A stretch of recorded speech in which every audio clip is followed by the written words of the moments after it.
What's up, everybody? That's right. I'm back.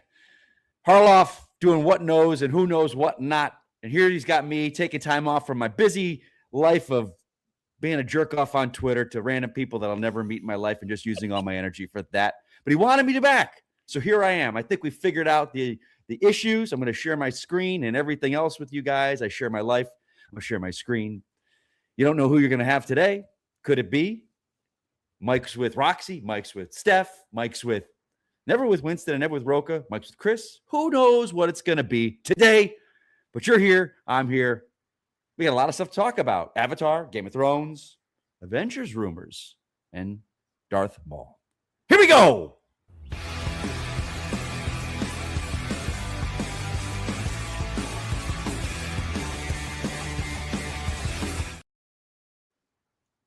That's right. Oh, well, there you go. Look at it. I didn't do that.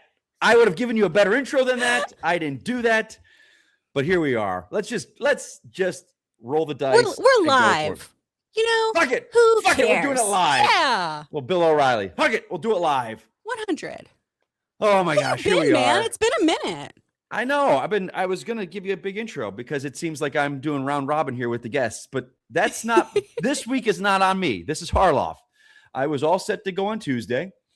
You know, I usually do Tuesdays, but Thursdays it's all my work schedule. And I was set for Tuesday because I'm gonna do I was gonna do Tuesday, but I was ready because it was like Supergirl and Masters of the Universe trailer was gonna drop, and I was like, this will be awesome. He's like, hey man, I want you doing Thursday or Friday. I'm like, all right, whatever.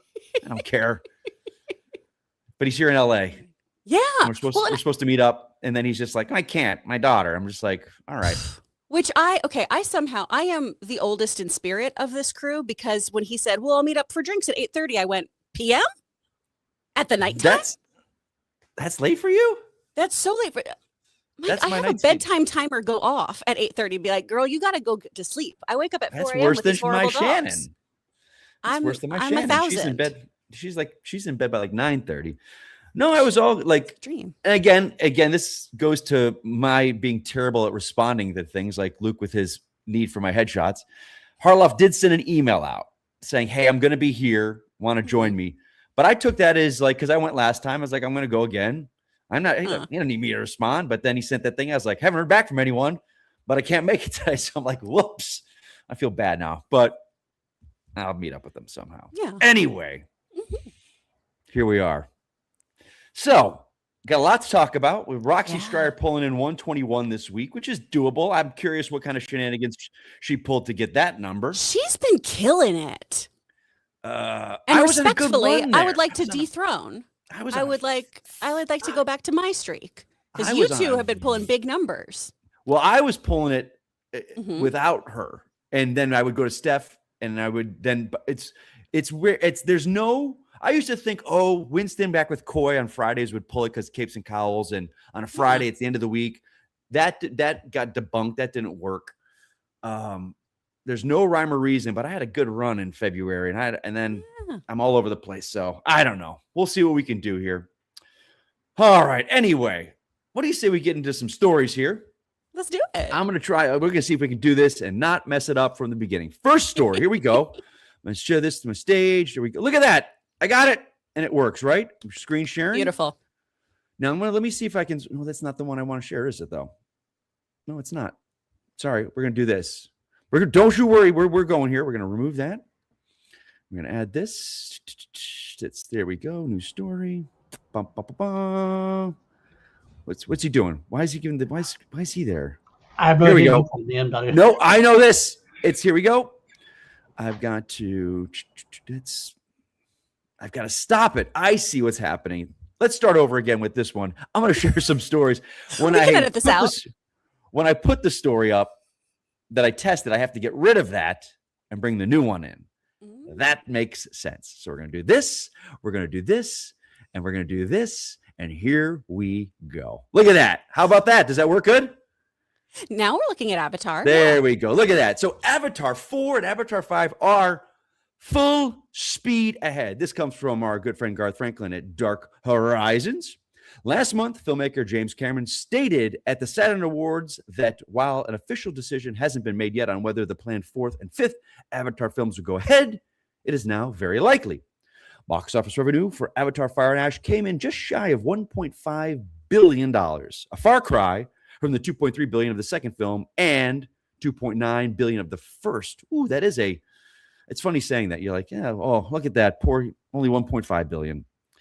Questions have lingered as to whether Disney will move forward with the remaining two films Cameron had planned, especially as it is a both or neither proposition. The studio's shift to a new CEO, Josh D'Amaro, hasn't made the decision any clearer. Now, producer Ray Sancini has spoken to Inverse and seems assured that things are going ahead with the projects. Right now, we're figuring out the schedule. We're working hard on it right now, budgeting, scheduling, planning, building out our pipeline for them. As far as we're concerned, we are full speed ahead. One of the big issues facing the project will be budget. Namely, these are expensive films to produce, and so getting the cost down will be key. Sancini tells the outlet that production is really moving into a more generally accessible platform, as the previous system at Lightstream was very bespoke and had a very steep learning curve. The new system uses more generally available technology and aims to streamline things. She adds the proposed 2029 and 2031 release dates may have to be updated, as those release windows are tentative, and an actual schedule is aiming to be solidified in the not-too-distant future. She also says, we have the scripts, they're brilliant. As far as I'm concerned, we're heading forward. So, with that news, I'm going to get rid of this, get rid of that. There we go. What do you think about this news? Oh, I think it'd be foolish for them to not be moving forward. I remember like a couple months ago just reading so many articles of, is Avatar 3 a flop? And it's truly just been because of it not setting those $2.9 billion records. Right. It still made over half its budget back. It performed great internationally. And Disney loves money. Of course, you're not going to kill a franchise if it is still bringing in buku bucks for you. They definitely need to rein in that budget. I believe this was a little over 400 million, but you're also doing insane groundbreaking effects in these films. And say what you will about the plot and everything. I personally am somebody who's kind of gotten a little less excited with each movie just because it feels a little samey to me. And I'm fully on board with like, sure, whatever. It's Fern Gully. It's Dances with Wolves. There are only 5 stories anyway. Who really cares if they're told well? But as long as he can find, and by he, I mean James Cameron, find new, exciting, inventive ways to explore this world where things don't feel so redundant, I'm in. And I know Disney's in as long as they keep making money. This whole will they, won't they thing was just very strange to me from the jump because it's been making money. How'd you feel about it? Well, can I be honest here for a second? I know I'm Please Mike, but I'm going to do. be honest here for a second. I didn't even see the third one. And again, these are films that I've only seen in theaters. Okay. It just, I watched this one at home. Oh, no, Yeah, 'cause I was very excited. I'm like the technology. I'm like, yeah, I'm seeing this in person, but this third one, I've just had no desire to. They just look more of the same. Like, Yeah. second one was water. This one was fire. Okay. And I mean, I didn't think there was ever going to be a reason that they weren't going to do another one. But like, you've really got to do something. Clearly going from 2.7 to 1.5, that's a huge drop, And yes, it's still $1 billion, Yeah. still made money. But James Cameron is famous for doing those things where, like they ask, well, why should we do this? And he's like, you want to make money, don't you? Like he did the whole thing with the aliens, putting the dollar sign, making money. Like this made money, but it didn't make nearly the money that the second one made. And if you're doing diminishing returns on a fourth and fifth, you might get to a point where you don't hit $1 billion. And again, if you're only costing 300 million in there, I know that article is interesting. What they talk about the technology, like it was very bespoke early on, like, but now it's becoming like we can crank these out. So maybe your costs go down. Yeah. I don't know. They don't do anything. I know like Steph is a huge Avatar fan, so she's got to be going nuts, but I don't, I'm not attached to these characters. I don't feel anything for them. Yeah. Someone made a good point, and I feel the same way. I felt more for Rocky and Project Hail Mary than I did for any Na'vi character in 2 films. I was like, Absolutely. So I don't know. But I'm also not one of those guys that's like, this is bullshit. James Cameron's spending 30 years of his life. And again, James Cameron, I think every film he's made has been fantastic. So would I like him to see him doing other stuff? I would, but he's happy. So let him do his thing. Yeah. I do kind of miss him doing some other things because I feel like so many of these movies end up being his greatest hits, just kind of replayed in a new way. And I'd love to see him do something that's fresh and imaginative, because that was what was so exciting about the first Avatar. Oh, this is such a really interesting world you're building. And I do want to know more about that world. It is starting to feel a little cyclical. Yeah, I'm with you on that one. Like the first one was just incredible to watch. And even the second one, I'm like, oh my God, this is awesome. Yeah. But I don't revisit them. I don't buy them when they come out in physical media. So I'm just kind of like, eh. But people love them. And people show up for them. So what am I to say?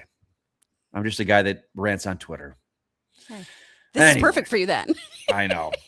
All right, let's get into another story here. What say this? We're going to try this again, Chris. I'm going to try this. We're going to do this. We're going to go I here. believe in you. We're going to go to this guy. Let's see, share this. How's that looking? Look at that. Thrones, let's go. Man, I'm killing it here. Game of Thrones You prequel, The Mad King, premiere date and creative team reveal. This comes from comicbookmovie.com. I'm Josh Wilding. In February, we learned that the next Game of Thrones adaptation will take place on stage. Huh? Author George R.R. Martin has teamed with theater veteran Dominic Cook and award-winning playwright Duncan Macmillan for The Mad King, which comes to the Royal Shakespeare Theatre in Stratford-upon-Avon, England this summer. Set 15 years before the events of Game of Thrones, the story takes place during a jousting tournament. And here we go. Harnall, Ned Stark, his sister Lyanna, Jaime Lannister, and Robert Baratheon are the main characters, and the Mad King will explore Lyanna's budding romance with Rhaegar Targaryen, the son of Aerys, the titular Mad King. Their meeting will lead to the birth of Jon Snow, while younger versions of Varys and a few other familiar faces will appear in minor roles. Variety has confirmed that the world premiere of The Mad King will take place on July 20th and run through September 5th, billed as a sweeping stage epic that brings to life a legendary chapter of the history of Westeros. It is said that the theater will configure in a way that places audience in the heart of the action. It goes on to list the creative team there. The Royal Shakespeare Company co-artistic directors Daniel Evans and Tamara Harvey said today, this production brings together some of theater's most visionary talents to reimagine George R.R. Martin's world for the stage. In a bold new configuration of the Royal Shakespeare Theatre, audiences will find themselves at the very heart of the action, immersed in the intrigue and the theatrical spectacle that promises to make the production truly epic. It's an ambitious and exhilarating collaboration, and we can't wait to welcome audiences into this extraordinary experience. Tickets go on sale next month. Now, Chris, I got to say, that is incredible. What's going on here? Hold on. Oh, we're going here, guys. Remove. There we go. Got it. I got to remove it. I got to say something. So I was reading that, and of course, my first reaction was like, oh, another show. Cool. But then that's why I was kind of taken back when I said, wait, this is going to be a play. And I was just like, that is awesome. Yeah. I was like, first of all, hold on. Are you Game of Thrones person? So I kind of ebbs and flows for me, because I do have a problem with, and this is a genre my husband always calls it, assholes being assholes to other assholes. I live in LA. I can find a mean person whenever I want to. And I have a bright and sunny disposition. I can only take so much terror. That sounds like my Twitter handle, assholes on assholes on assholes. That's what I should be. Like, I'm with you. Or it could be a search history. It's, I'm not the fan of we're so bad. We love like Sopranos, Sons of Anarchy, like all that. Hey, we are shit human beings, but you got to love us because we got our family and we love our family. And this, I was like, I'm not into that. Yeah. So maybe that's not why I don't watch Game of Thrones. I just was late to the party. But I think I'm going to start that Seven Kingdoms thing because everyone says like that is awesome and it's like cool to jump in on. Yeah, so, like, that one I think is such a gateway drug into Westeros, because it is such a human story, and you have the lead who's a person who just doesn't fundamentally understand why anyone would be a jerk for no reason. Where it's, no, if you're a knight, you're sworn to protect people no matter what. Why would you not obey that oath? Why would you only be in this for glory? Wonderful stuff. And you have moments of that in Game of Thrones, right? House of the Dragon is a little, I liked the first season, second season I fell off. I watched all of Game of Thrones and was one of the people who didn't love the ending. This being a play, though, is so cool to me, mostly just because I'm trying to figure out how you stage jousting. That's nuts. But if anyone can do it, I mean, Duncan Macmillan is an incredible playwright. He's done Lungs, Every Brilliant Little Thing. He did an incredible adaptation of 1984, so he's great at taking literature and adapting it to the stage. And the National Theater has done some banana stuff, too, with staging. I went and saw a show 2 years ago, and they did this lighting effect and stage effect where it was able to zoom in, essentially. You pulled into the set, almost like a camera would zoom in on something. So I would absolutely love to see what they're doing with this. I also then am reminded of George will do anything except finish his books. Yeah, like I'm like, to me, when they said play, I'm like, that's awesome. Yeah. So that's, and especially to be at the Royal Shakespeare Theater, and like, that sounds like it's going to be incredible. I'm just reading that. I'm sure people make fun of me, but I'm just like, that world, Negadar Regadigadon and his son Ned. Like, it's just like, what are we doing here? Ben Jones and Lahamanik Tegedesh Manana of the Fifth Kingdom and his son Julie, his daughter. Like, I'm like, what are we doing with these fucking names? Fuck, man. At least Star Wars, Gulp Shido and all the rest of them, they're all the same. But this one's like Ned. It reminds me of Dune, Duncan, Idaho. I love that in Star Wars, too. It's just like, it's a space name. So his name's going to be Bill, but we're going to put 3 L's in it and add an E. Yeah, exactly. I was like, I'm on board with that. But this Game of Thrones with these names. I will say, and respect to everyone who loves these books, I do think it's hilarious when people get really mad about the pronunciation because they're made up words. So I'm sure I'll let's get all just torn apart on recalibrate. that. I don't care. Yeah. It sounds like with Game of Thrones and people in their names, they need a good foundation. And there's no better foundation than this. You guys know how much I love Project Hail Mary. You know that I've been talking about it. If you dig it, you can put your head around what it's about pretty easy. You wake up in an unknown star system. You're surrounded by nothing but silence, mystery, and the pressure to survive. But here's the thing. Don't just imagine the story itself. Imagine if you were actually living that. That is exactly what Foundation Galactic Frontier lets you do. It's the first mobile game based on Foundation. It's one of the most iconic sci-fi universe ever created by Isaac Asimov. You step into the role of a space trader navigating a massive galaxy filled with factions, political tension, and full-on civilizational crisis. You'll meet legendary characters like Harry Seldon and Beli Rosie while building your own path through the chaos. What I love is how it really captures that true space feeling. I love space. You know that I talk about space all the damn time. Hell, I have a freaking channel based on it, a separate channel. You jump into a brand new system, you don't know what's out there, and you're constantly facing unknown forces. That's always the stuff for me when I want to make sure, like, do I really actually feel like I'm in space? And you do. You're not just exploring, you're surviving. You're managing resources, you're building your flagship from scratch with over 20 rooms, you're recruiting your crew, and making strategic decisions that actually matter long term. You can freely roam across dozens of galaxies, trade, fight, explore planets, or even engage in both ship battles and on-ground combat with your squad.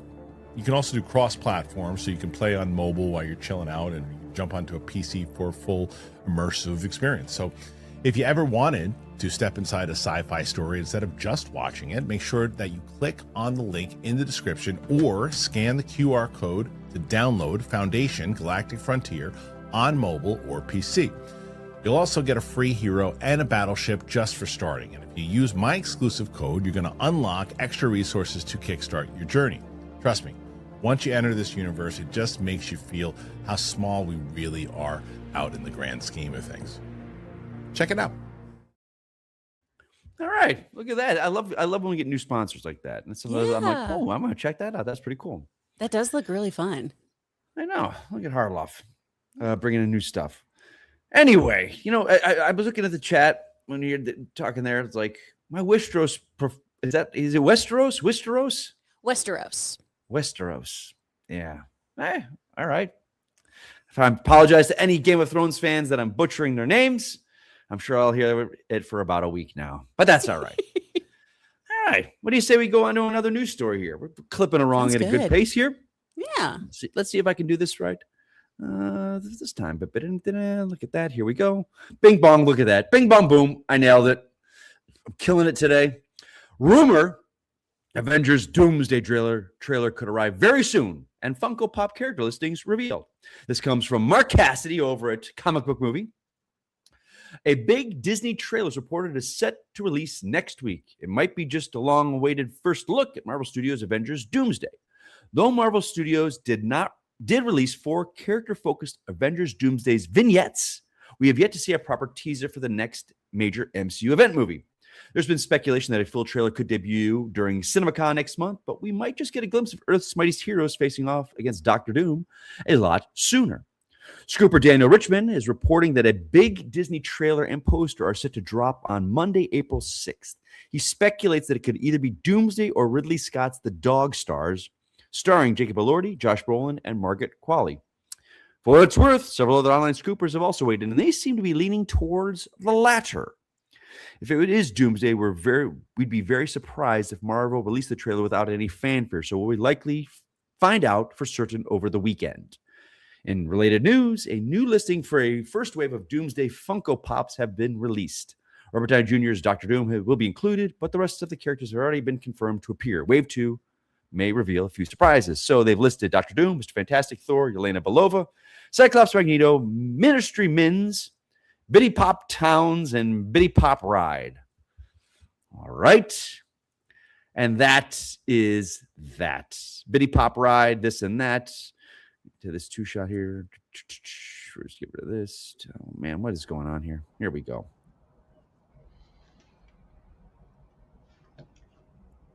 What are you doing, Mike? Well, you're putting... I can't... God damn it! I had it! This is the 2-shot. That's not you. Why are you on my 2-shot? Did you mess something up? I didn't do anything. I had it. Anyway. Okay. So, I mean, interesting story. It seems like I'm reading that and I'm just kind of like, it doesn't really seem like there's any, like, I don't know. I don't think it's going to be Avengers. I think it's going to be that Jacob Elordi movie. I absolutely think it's the Jacob like Elordi one. April 6th, there's no big... I think the first time we're going to see anything big for Doomsday will be with Spider-Man. I think that will be the first big reveal. Absolutely. That's kind of their crowning jewel. Why would you not lead with it? It makes so much sense to me. I mean, I get the scoopers and they're trying to see if they Disney lists a trailer, for whatever reason, but it just doesn't seem like... I don't know. I read a story recently. Weren't they just adding more characters and adding pickups and more characters? So I don't know. Yeah. Supposedly there's new cameos and all kinds of things happening, which we all kind of figured we'd have some little trickles of other things added in, especially if you're shooting on the volume. You don't have to have everyone assembled to be there. But yeah, I just feel like if they're going to have a trailer release, there's going to be more fanfare around it. We didn't sit through Chairgate for them to just go, hey, here's a trailer. There you go. Yeah. They didn't do those tiny mini ones introducing some of our main characters just to throw something out on a random date. And maybe I'll eat crow later. Maybe they'll do that. But for right now, it feels like they're going to do something with a lot more pomp and circumstance than just... Yeah, I think so. I mean, maybe it's a slow news day, and that's kind of what catches traction. I know people are all waiting for it. I'm just like, at this point, I don't need a trailer. Like, does anyone need a trailer? I was going to go see it anyway. So what do we? Yeah. I don't know. The Funkos. Do you collect Funkos? I don't, but people give them to me all the time. I've got Funko energy. my agent, because I mean, there was a period I was collecting them, and not anything specific. I was just collecting certain characters that I liked, and I think my agent took that and ran. So I always get Funkos from her. That's but it's so like, sweet. yeah, it's very sweet of her. But I'm also thinking, I think Funkos like in financial trouble. I think that they got bought by Mondo, the company Mondo. Oh, okay. And I think it's like any collectible market, Beanie Babies, all that stuff. It ebbs and flows, and people eventually move on. I don't know. Well, looks like we got one more story. Let's see if I can hit this right. How does he do? He talks and then he switches at the same time. Is that what he does? There we go. Here we go. Maul Shadow Lord renewed for season 2. This comes from Garth Franklin over at Dark Horizons. Let me see what's going on here. Even though the series is still days away from premiering, Disney Lucasfilm seems to realize they really have something. The new animated Star Wars Maul Shadow Lord series has been reportedly renewed for a second season, with Lucasfilm Animation said to be already working on the next chapter and Maul's journey of vengeance. Sam Witwer, who voiced the iconic villain in Solo: A Star Wars Story and Star Wars: The Clone Wars, as well as other media, will reprise his role as Maul. Set after the events of Star Wars: The Clone Wars, the series finds Maul plotting to rebuild his criminal syndicate on a planet untouched by the Empire. He crosses paths with the delusioned young Jedi Padawan who may just be the apprentice he is seeking to aid him in his relentless pursuit of revenge. Gideon Alden, Wagner Moura, Richard Ayoade, Dennis Haysbert, Chris Diamantopoulos, Charlie Bushnell, Vanessa Marshall, David C. Collins, AJ Lacasio, and Stephen Bloom will all lend their voices to the project. The show's first season gets a 2-part episode premiere on Monday, April 6th on Disney+. Lucasfilm has also posted a new 8-minute featurette with CCO Dave Filoni analyzing Darth Maul's character across the episodes of Clone Wars and Rebels and how they will inform the series. Well, that was a mouthful with more names. What do I know? Here we go. I cannot do the blue shot. Damn it! What the fuck? I love it, Mike. I love You're it. doing this on purpose to me, PLD. This is fucking. I had it. God damn it! Mm-hmm. I had it. You're doing so great. I click on the thing that says 2-shot. Anyway, so first of all, did you even know there was a Darth Maul show coming? I did. Okay. But this is also because I'm the idiot then. a friend of mine is super obsessed with this character. Okay. And I had to do but isn't he finally dead? Is he still a spider? So I had to kind of go back and rewatch some Rebels and everything. Okay. Yeah. But it seems cool, potentially. And they obviously have a lot of confidence in it.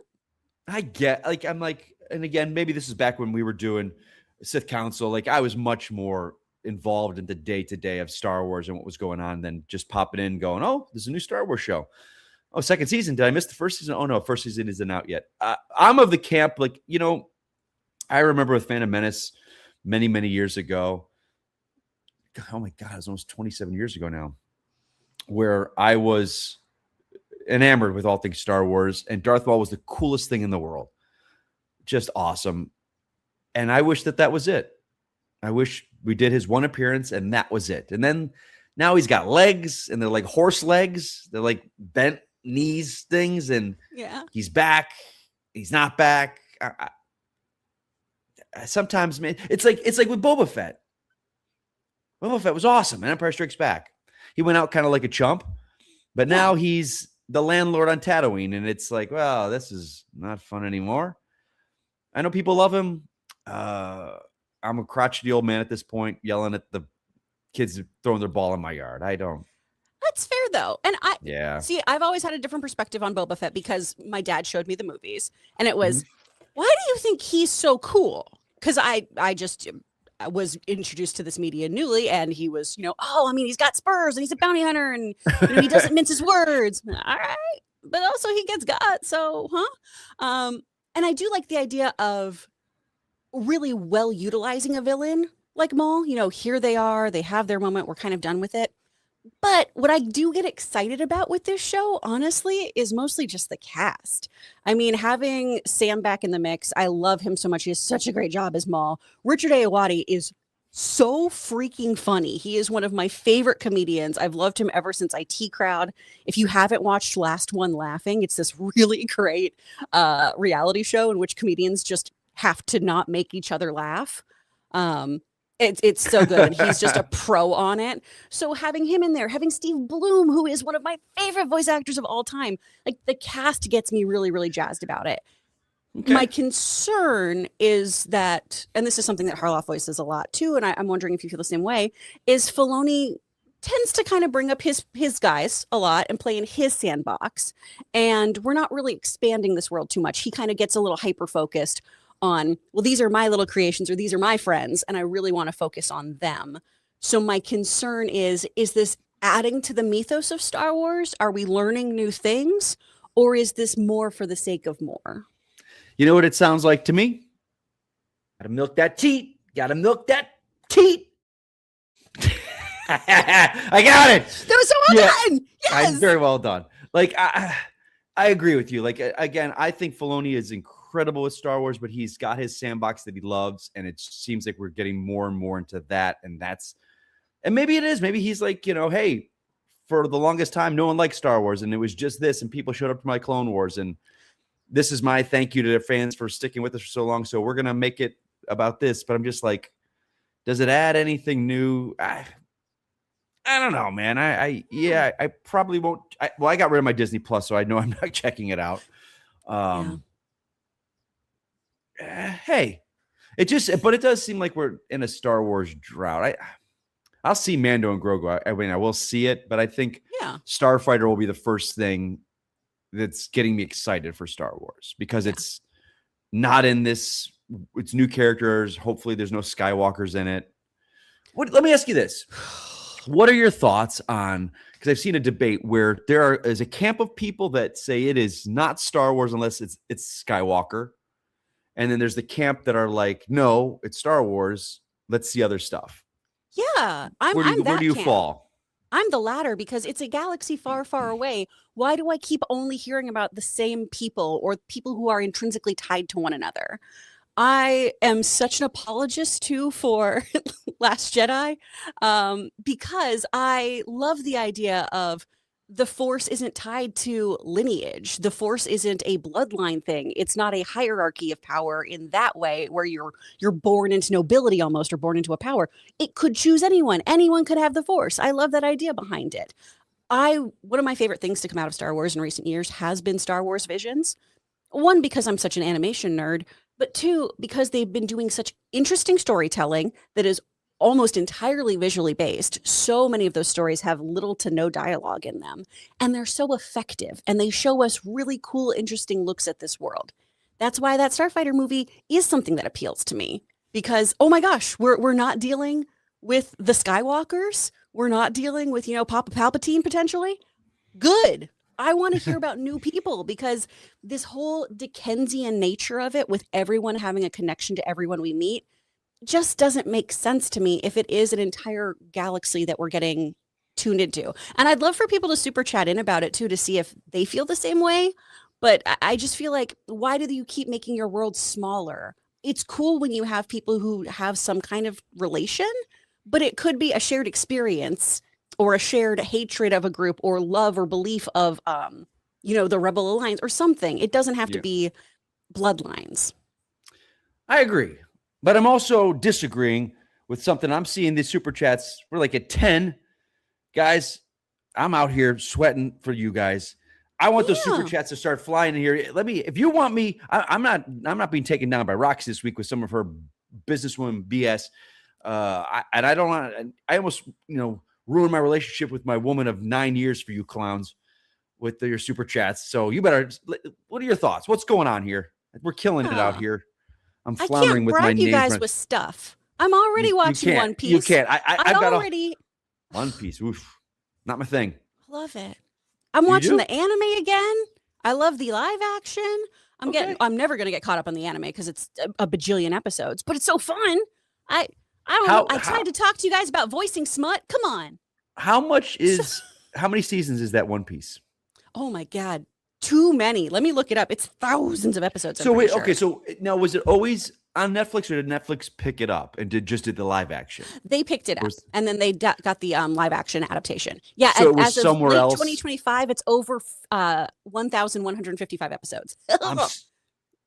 Are they like a half hour long too? Yeah. Are they like? And there's movies, and there's spin-off events. God. There's video games, the manga, obviously too. There's tons of stuff. Holy crap. Yeah. And is It that is one just of been the like, most popular mangas ever and anime. was it, and then it just came to the States recently and took off? We've had access to it because the dub's been really popular for many years. Well, and also the Wow. anime itself, the sub. But I think we finally have a good anime adaptation of something, which is really hard to do. And I think that's why it's getting this like big boom again, is because now a whole bunch of people too, anime fans and normies alike, are going, oh, this is really fun storytelling. I want to know more about this and I want to have access to see more of it. Like, so for me, when I hear these people with this One Piece, you know what? I want them to calm down, and I'm just like, Please, please, please. You're doing great on the clips. I could do this. This is easy. Yeah. This is simple. This is like dummy stuff. I just have to look over and push a button. Like You're doing better than me. When I had to host, I was like, what do you About mean? Cock?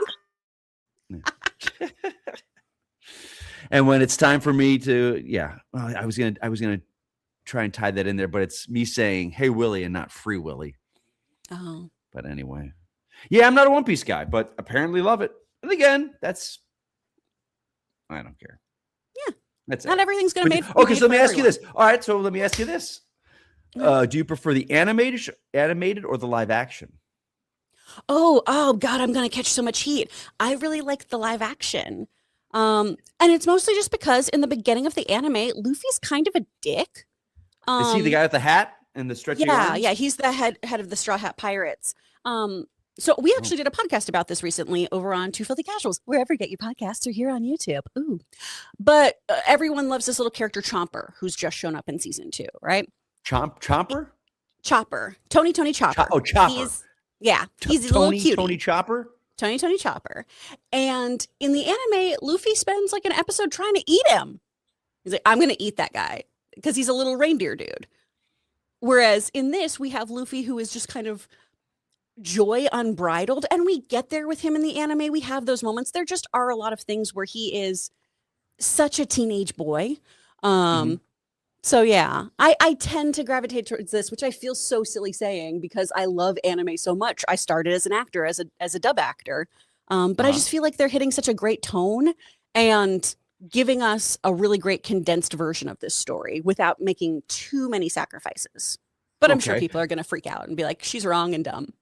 No, I know people, they love this, like because I work for Universal and they did Fan Fest, and it was part of Fan Fest last year, and the people with the merchandise, and then this year they're doing a big show. Like that is, it's always crazy to me where something is so big and I'm just oblivious to it. Like in the pop culture world, like if it's music or sports, I'm not surprised when there's something big that I don't know, but like pop culture and this kind of zeitgeist, I'm like massive. I think the last one before, and I knew Dragon Ball Z was big, but I didn't realize. And then that K-pop Demon Hunter thing, it seems pretty massive too. But it's huge. Well, that puts you then. I was going to say you're part of the lucky 10,000 though. So I don't know if you ever saw that. I think it's the XCD or whatever comics. They have this kind of retooling of whenever somebody goes, "Oh my God, I can't believe you've never seen that. That's so weird. You've never seen that." Statistically, for everything that is part of the cultural zeitgeist, there's about 10,000 people who are just not aware of it or party to it. And instead of having that weird gatekeepery reaction, then it's, oh my gosh, you're so lucky. You can go experience that for the first time. And that is a much more fun and inclusive way to look at fandom. So if you do have that urge to go, maybe I should check out K-pop Demon Hunters, or maybe I should give One Piece a shot, then you get to go into it as, isn't it lucky I get to watch it for the first time, as opposed to, I got a lot of homework and a lot of people think I'm so awful for not seeing this.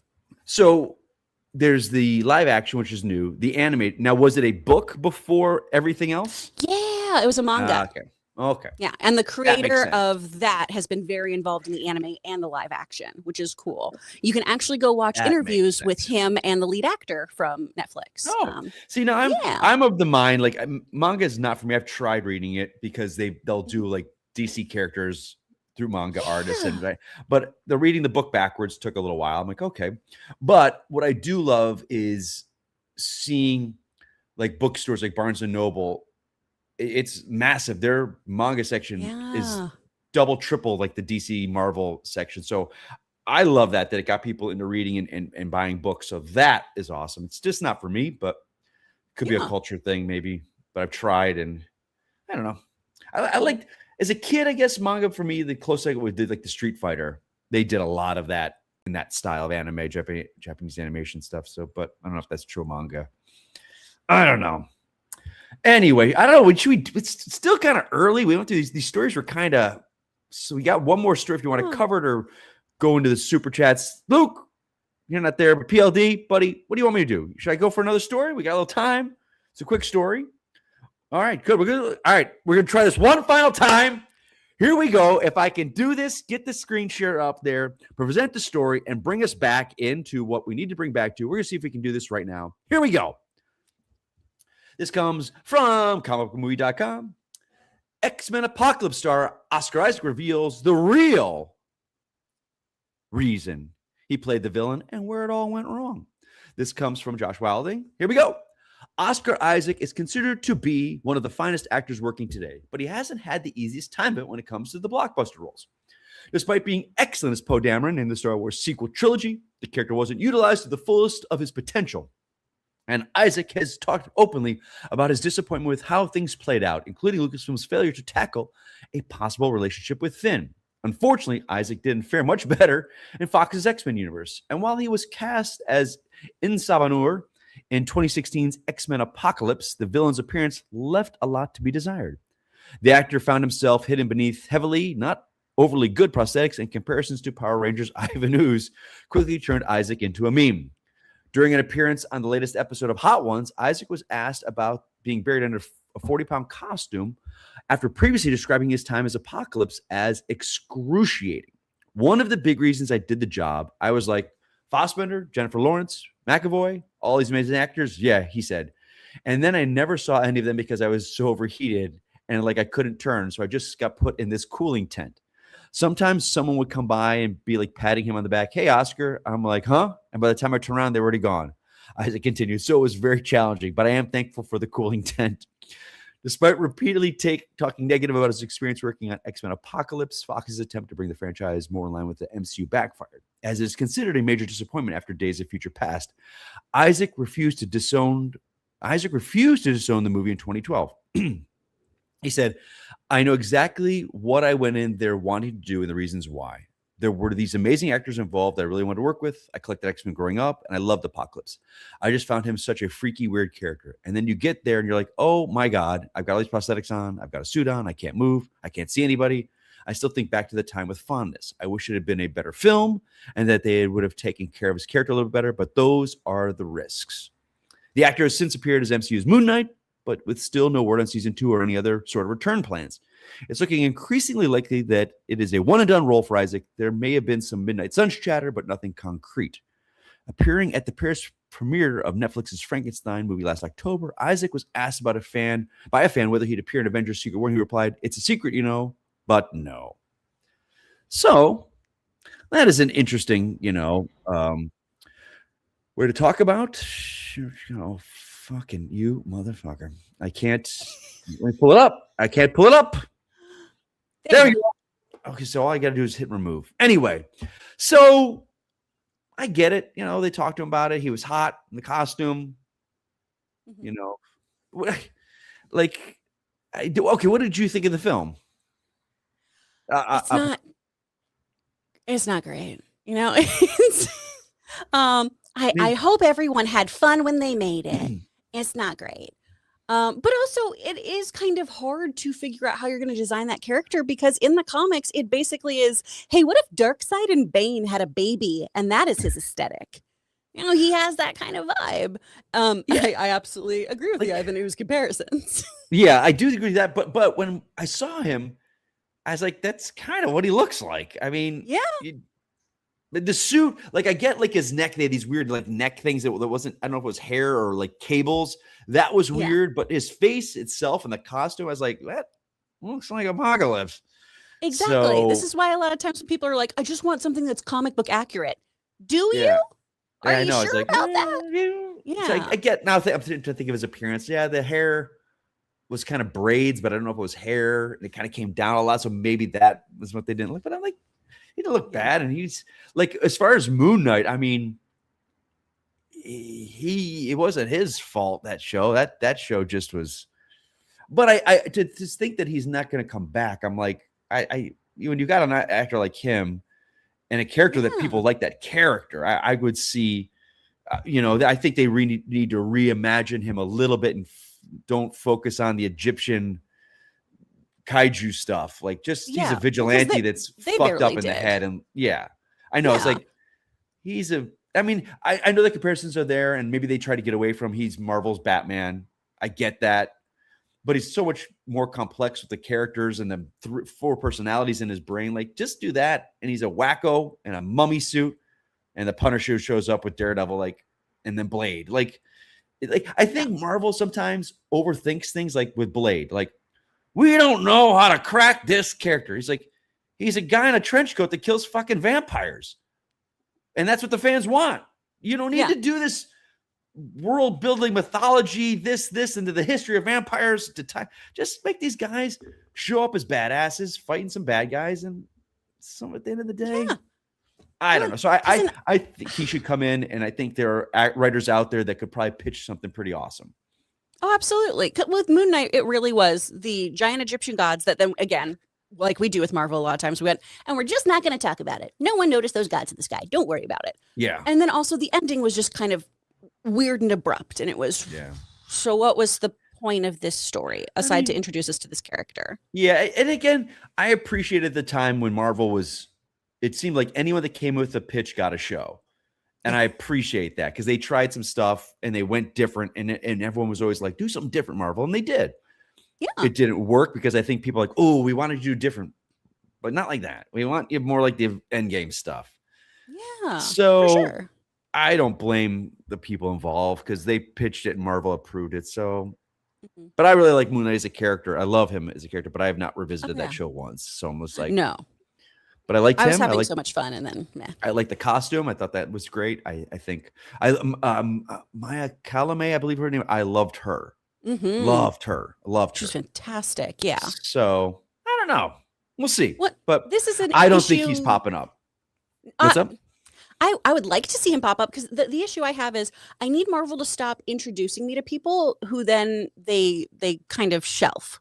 I need Marvel to stand by some of their creative choices and do hey, we understand that this maybe didn't work completely well, but is there a way we can retool this so that they can be part of this, so that we can have Moon Knight and Midnight Suns? It's like, hey, we're introducing all these characters, but Doomsday we're not using. Are they using any of them? So Shang-Chi, I think, is in there. Yes, I think he is in there. Yeah. But like, Moon Knight's not. She-Hulk's not. Ms. Marvel's unless not. we believe those weird storyboards that came out, which I don't know if those were real. America Chavez is not. Kate Bishop? Nope. I don't know. Clea, who we got randomly introduced to in Multiverse, she's not.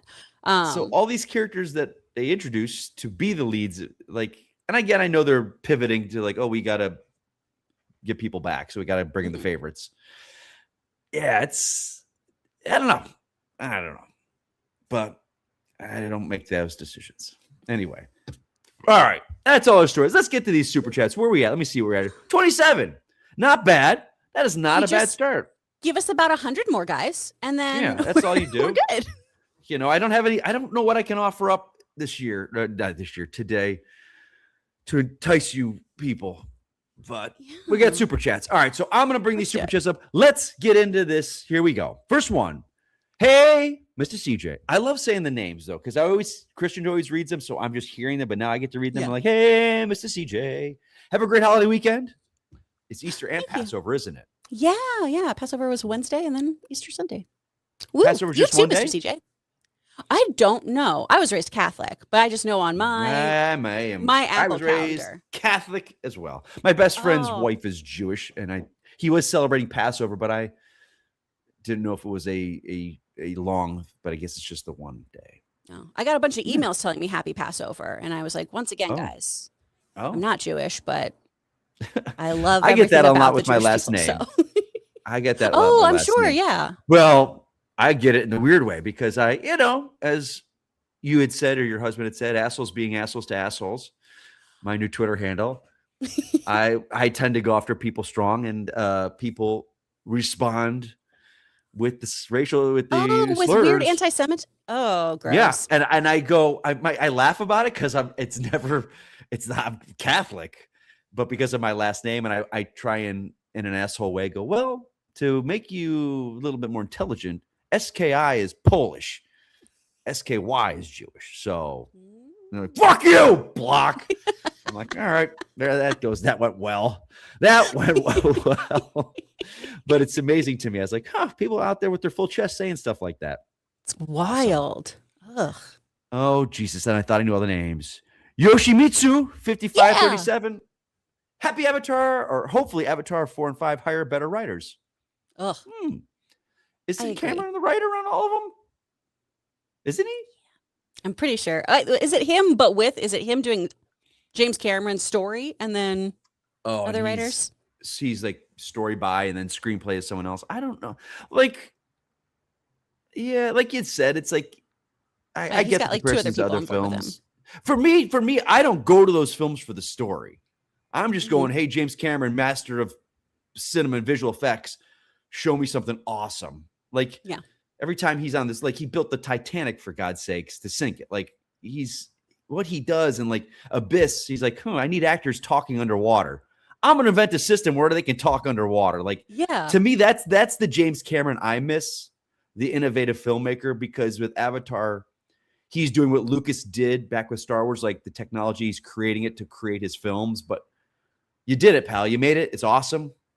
You don't need to do anymore. Like, you did the technology. It's awesome. So go do something all like to me, he would have made Project Hail Mary and like designed a wormhole or designed anti-gravity or something. And just like, so yeah, but I don't know. We'll see. We will see. Next up, Mike Joyce. Hey, buddy, more Avatar. I hope they stop saying bro so much. Is that a thing in Avatar movies? They say bro a lot? I'm trying to remember. I don't really remember. That's the problem. And maybe that's the problem, but like you don't remember these movies. Yeah. Again, it was visually really cool. Yeah. But again, everyone sees them. So Una Chaplin's really great and hot. Who? Oh, there's a girl, the bad girl. Yeah. I saw. Yeah, that is true. Here we go. Next up, Darth Tater 95. Oh, I like that. This is now the second show Mike has hosted where he misspells one word in the title. Love you guys. Enjoying the different combos. What's this week? No, I don't do those. And I'm looking. Yeah, Full Steam Agade. Hold on, I can edit this. I can fix this because I know how to do this. I didn't write these. It's not me. Wasn't that the point? Was the Full Steam? Oh, I thought it was a Game of Thrones thing. Isn't that a? Oh, was it not? I don't know. Am I being silly? I updated it and it should go. There we go. I didn't write those though. That's not on me. That's Harloff, Luke, or PLD. Okay. Not me. I thought there was. Go, pal. Hey, buddy. Oh, here it is. In fairness to Mike, he doesn't read any more poorly. He doesn't read any more poorly than Harloff. And the Westerosi words are tough, especially for newbies. Westerosi? Yeah. Is that like the plural of Westeros? Westerosi? I'm wondering if it's I don't know. Or did you spell Westeros wrong? Westerosi. I'm wondering if it's like the Parisian sensibility. Right. Yes. Yes. The Westerosi words. Yes. Yeah. Their sensibilities. All right. What do you got next? Go, Bal. Mike, have you seen Riz Ahmed's new show, Bait? Is this the one where he's like a Bond actor? Like he's up for Bond? Mm-hmm. I haven't. No, I have not. I heard it's good. I just added it to my queue. I'm really excited about it. Riz Ahmed's an interesting actor. There was a show he did out, I think it was a movie called Decoy or something recently that sounded really good, but I just didn't get around to it. He kind of flies in under the radar with these cool things and then does these awesome things and then just flies back out. Yeah. Go back. Here we go. I wish he was in more James stuff. Wonderful. James Bond adjacent and on Prime. Yes, I have definitely heard of this and I have not checked that out, but maybe I will. Yeah. It's him and Guz Khan, who's great. Oh, Jesus. Future Zeitgeist Dimension. There we go. Avatar 2 and 3 should have been one movie. It would have been so long. Dude, how long you want to sit there for, man? I would have lived there.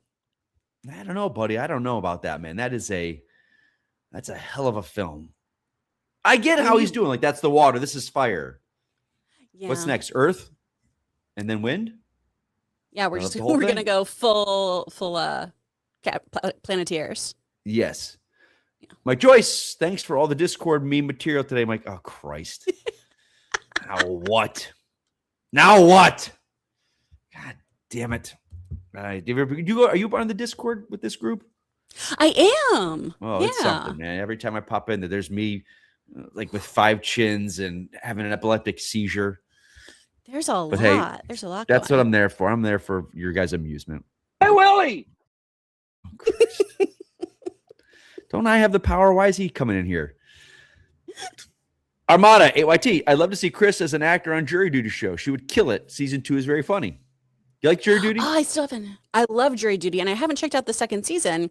I was so interested because I heard Lisa Gilroy's in this one too, and I was like, isn't she too famous at this point? Isn't she too recognizable?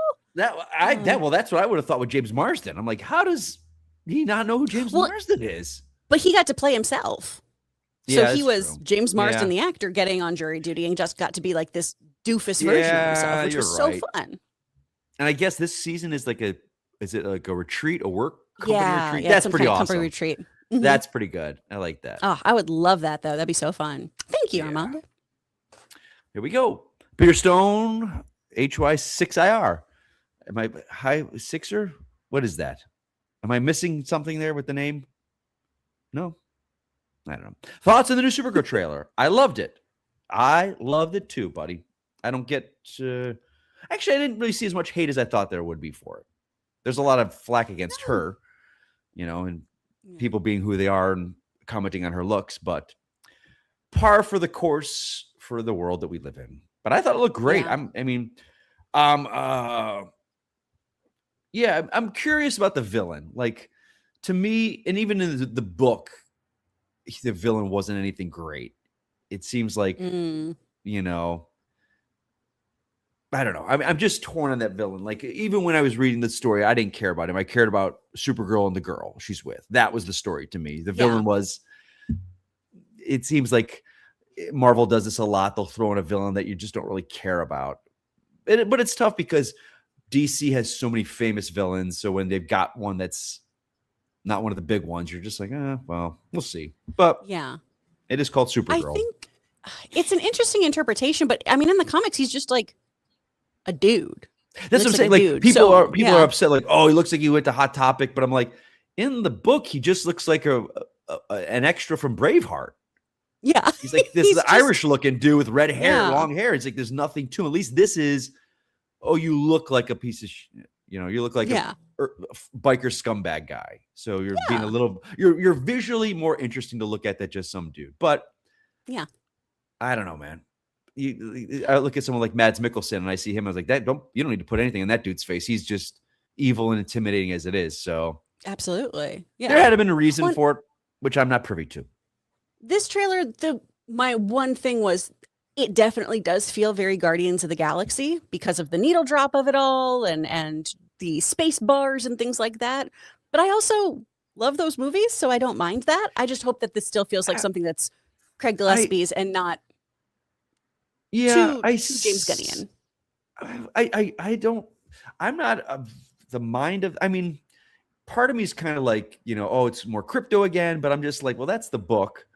And this book that they're basing it on is very, very, maybe they were Guns or Guardians influenced in writing that book. Like, hey man, when they pitched it to DC Comics, like, we want Supergirl in the vein of Guardians of the Galaxy, which was hugely popular at the time. So maybe that's the reason it does. Like, but I like Gunn, like the Superman saga is a thing in the DCU, but like Lanterns doesn't look anything like Guardians, and that's a space in specifically not to do space, and Creature of the Commandos did it. And I'm sure Clayface won't. So it's just like, I think these are just 2 back-to-back, but they're also Superman world films. So I'll wait and see a little bit, but we'll see. We'll see.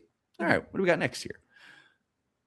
Yoshimitsu 5537. My favorite Star Wars since the OT original trilogy are Rebels, Andor, and Cal Kestis. No Skywalkers to be seen. All creative teams different too. I'm with you, man. Like if you guys know me and you followed me and Harloff on this show, that's why I loved Andor. There was not even a may the force be with you in that show. Not a lightsaber. Yeah. And it was one of the best shows, I think. And I think most people will agree. But I'm with you. I don't think Star Wars needs to be Skywalker. I think it should venture out. But I 100% know that there are execs that are terrified when there's no Skywalker or no lightsaber. You know, like, well, it's Star Wars. We got to have that. And so, but I mean, yeah, Rebels, people love Rebels. I loved Andor. Cal Kestis is from the game, right? Yeah. Yes. I haven't played that, and but so well done. So and fun. it's Moynihan, right? Isn't last name? What's his name? Is that his name? The kid from Shameless. Shameless. He was the Joker in Gotham, but something Moynihan, I think. Yeah. Cameron Moynihan. There we go. Yep. Yeah. So cool. All right, buddy. Here we go. He's wonderful. Ahmad AYT also put Mike on jury duty too. I think I would be. Would be so fun. I'd be the asshole, but I'd have fun with it. I love fucking with people. I love that kind of stuff. How are you as an improviser? Like, do you enjoy it? I say I'm like not an improviser, but I'm like, it's what I've done for like 25 years with all the theme park stuff. Yeah. So I'm good with my yes ands. I'm good with my yes ands. Okay. Yeah. I always feel good about doing it. I've never done the whole like stage team going that far in like Groundlings or UCB.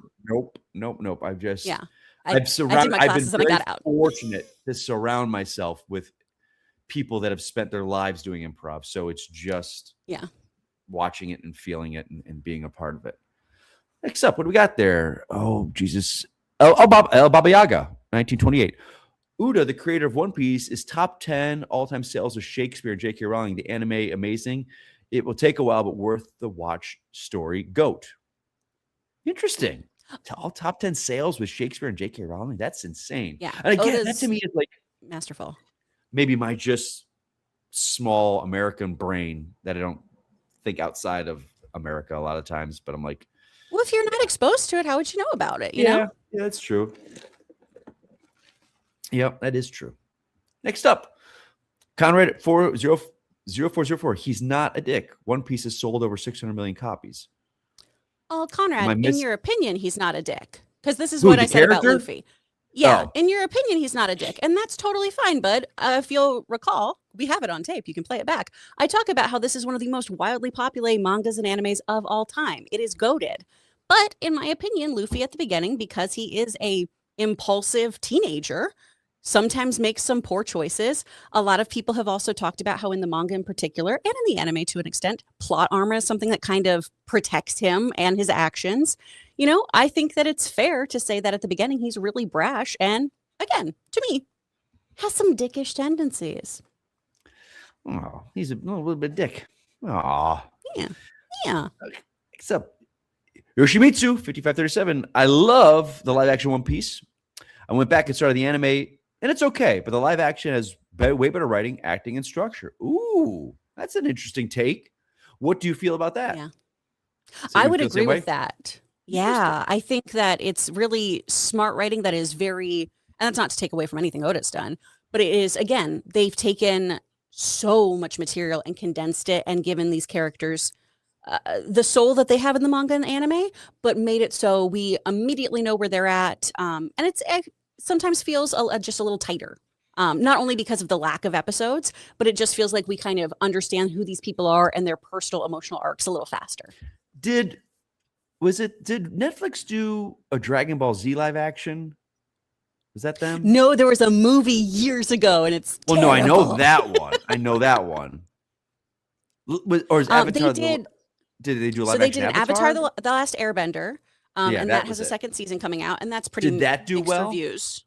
It did well in numbers. We have a lot of people who don't enjoy it. I think it's okay. I like the cartoon more. When you call it an anime, people freak out. I have a steelbook of the entire series from Nickelodeon. I love it. It's one of the nicest things I have in my home. But and then the other one that they did that people pooped on was they did a live action Cowboy Bebop. Oh yes, that one I remember too. Yeah, okay, because I was like, some of these have failed pretty badly. But there was the Shyamalan Avatar, which bombed. Yeah. Didn't like. Then Netflix did a live action. Like, oh, this is more like it, but a lot of people didn't like it. Yeah, that But one just has this some One pacing Piece stuff seems that's weird. okay. This One Piece seems like the top dog. They nailed it. Oh yeah, they Okay. did. All right, let me see if I'm up there. We're at 38, guys. Join us. Get your super chats in there. We got a top 121. I think Roxy did some BS shenanigans, probably. You guys can chime in and let me know what you tried to pull when I wasn't there. What do we got here? Seattle KO, did you watch the Artemis launch? Do you think the Flat Earthers will claim it's fake? I didn't watch it. Do I think they will claim it's fake? 100%. Like, there's actual video of the curved Earth. I have a friend, her mother is a flat earther, and she has quite a few stories with her. And I to me, I don't understand it. Like, I get conspiracy theories. I get Charlie Kirk assassination, Donald Trump, like this conspiracy theories behind that. I see where they come from. JFK. Yeah. I see it. I can see, and I can see proof laid to it. But when the Earth, flat earthers, I become Hugh Grant. I'm tempted befuddled. I don't like how you science. I don't understand it, and then the proof is in your face, and you're just like, no, it's flat. Yeah, it confuses me very much. So when I lived back in Houston, I worked for NASA Space Center Houston, and I would do youth outreach, and I got to do like little science shows with the kids on how time travel theoretically could work and how we've done these various space missions and things like that. It was a really, really fun theater meets education thing. I got to feel like Miss Frizzle. And I was always so confused by the people who would come and spend money to get in my face and tell me how this was all a sham. And it would just be, I can bring you over to the space rocks we got back from the moon. The content on it is not like what we have on Earth. How do you disagree with science this much? That's so weird to me. I don't. It's such a choice. It is a choice, and to what end, I don't know. But that's life. Yeah, I love the spaceship launch, though. We haven't been to the moon since 1972. That's last time we were there was funny. Apollo 17. Someone said something online. They were like, if you are under the age of like 57 or something, you've never seen this, what's going to happen? And I'm just like, no, we've been to the moon. And I was like, oh, we haven't been since back then. Yeah. That's insane to me. Like, and someone made a very good point. They said, like, you know, here we are, the smartest people. When you look back to the videos of the 60s and 70s of the space program and what happened. And then I kind of went down this rabbit hole of where the funding went and all the programs in the country that it was divested to and taken away from. And I'm just kind of like, oh, you see why NASA got defunded and these programs. And I know there's people out there that are like, well, why are we going to the moon? There's no point. I'm like, all right, well, yeah, that's, I don't know, but it's pretty awesome. We're putting people on the moon, but now are they doing a moonwalk? I love space. Are they just circling the moon? I believe they're supposed to be on the moon. I think it's supposed they're only circling it. I don't know if they were actually. There was, oh my God, there was a shot. It was someone in an airplane, and the captain was like, "Everyone, look out your window. You'll see something pretty cool." And you saw it going up. I was like, "That is awesome." I used to live in Florida, so I would go to Kennedy Space Center to see the launches, and I could see them wherever I lived in Florida. You could see the launch, so I grew up seeing launches happen a lot. I mean, I was so Challenger. I was remembered. That was in school. God. I remember exactly where I was. I remember I was third grade, and I was coming outside, and we saw it, and we just didn't understand what was happening. Yeah, it was. Yeah, oh, it's awful. Because that footage is terrifying. It does look like it is an orbit mission, so that they can plan future missions. Okay. Right. It's to test Orion's life support system and validate human space life capabilities in deep space before future lunar landings. And this is only a mission of 4. Okay. Yeah. Yeah. All right. Let me see here. Oh, yes, here we go. Conrad 0404. He tries to eat is more Japanese comedy because Luffy tries to eat everything and Luffy doesn't realize he's an animal that you can eat. Again, Conrad, I That's understand. gibberish I'm here to with me. you, buddy. That is Okay, gibberish to me. This is going back to Luffy trying to eat Tony Chopper. I understand. Eating is a big part of anime and Japanese comedy and things like that.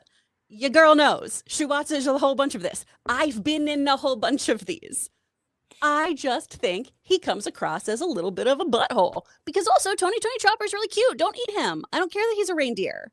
Don't eat him. Rude. He's a doctor. He literally is a Doctors Without Borders now, y'all. It's crazy. Doctors Without Borders has teamed up with One Piece, and he's a mascot for them. It's bananagrams. Numbers are getting up there. We're up at 46, and we still got plenty of time, guys. If you want to think of something for crazy to do, I can't pimp myself out if you don't have any ideas for me, guys.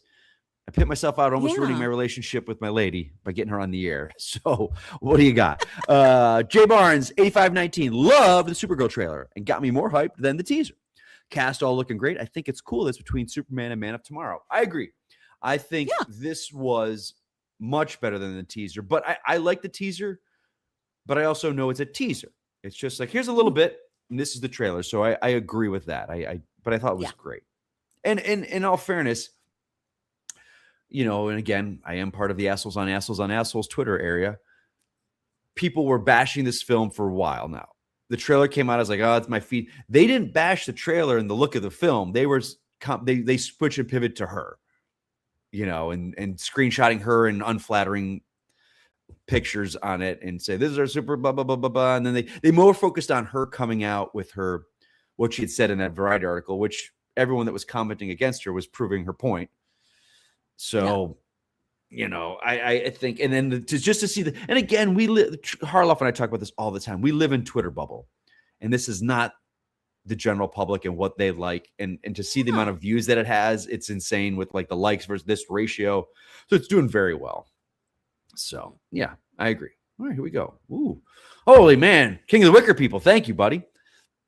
The main Star Wars saga is always about the Skywalkers, who I know I'm going to disagree on this one. Otherwise, you disagree with Lucas's approach. Not to say there can't be other Star Wars stories. I think this narrowing came from the sequels not willing to explain the current state of the universe.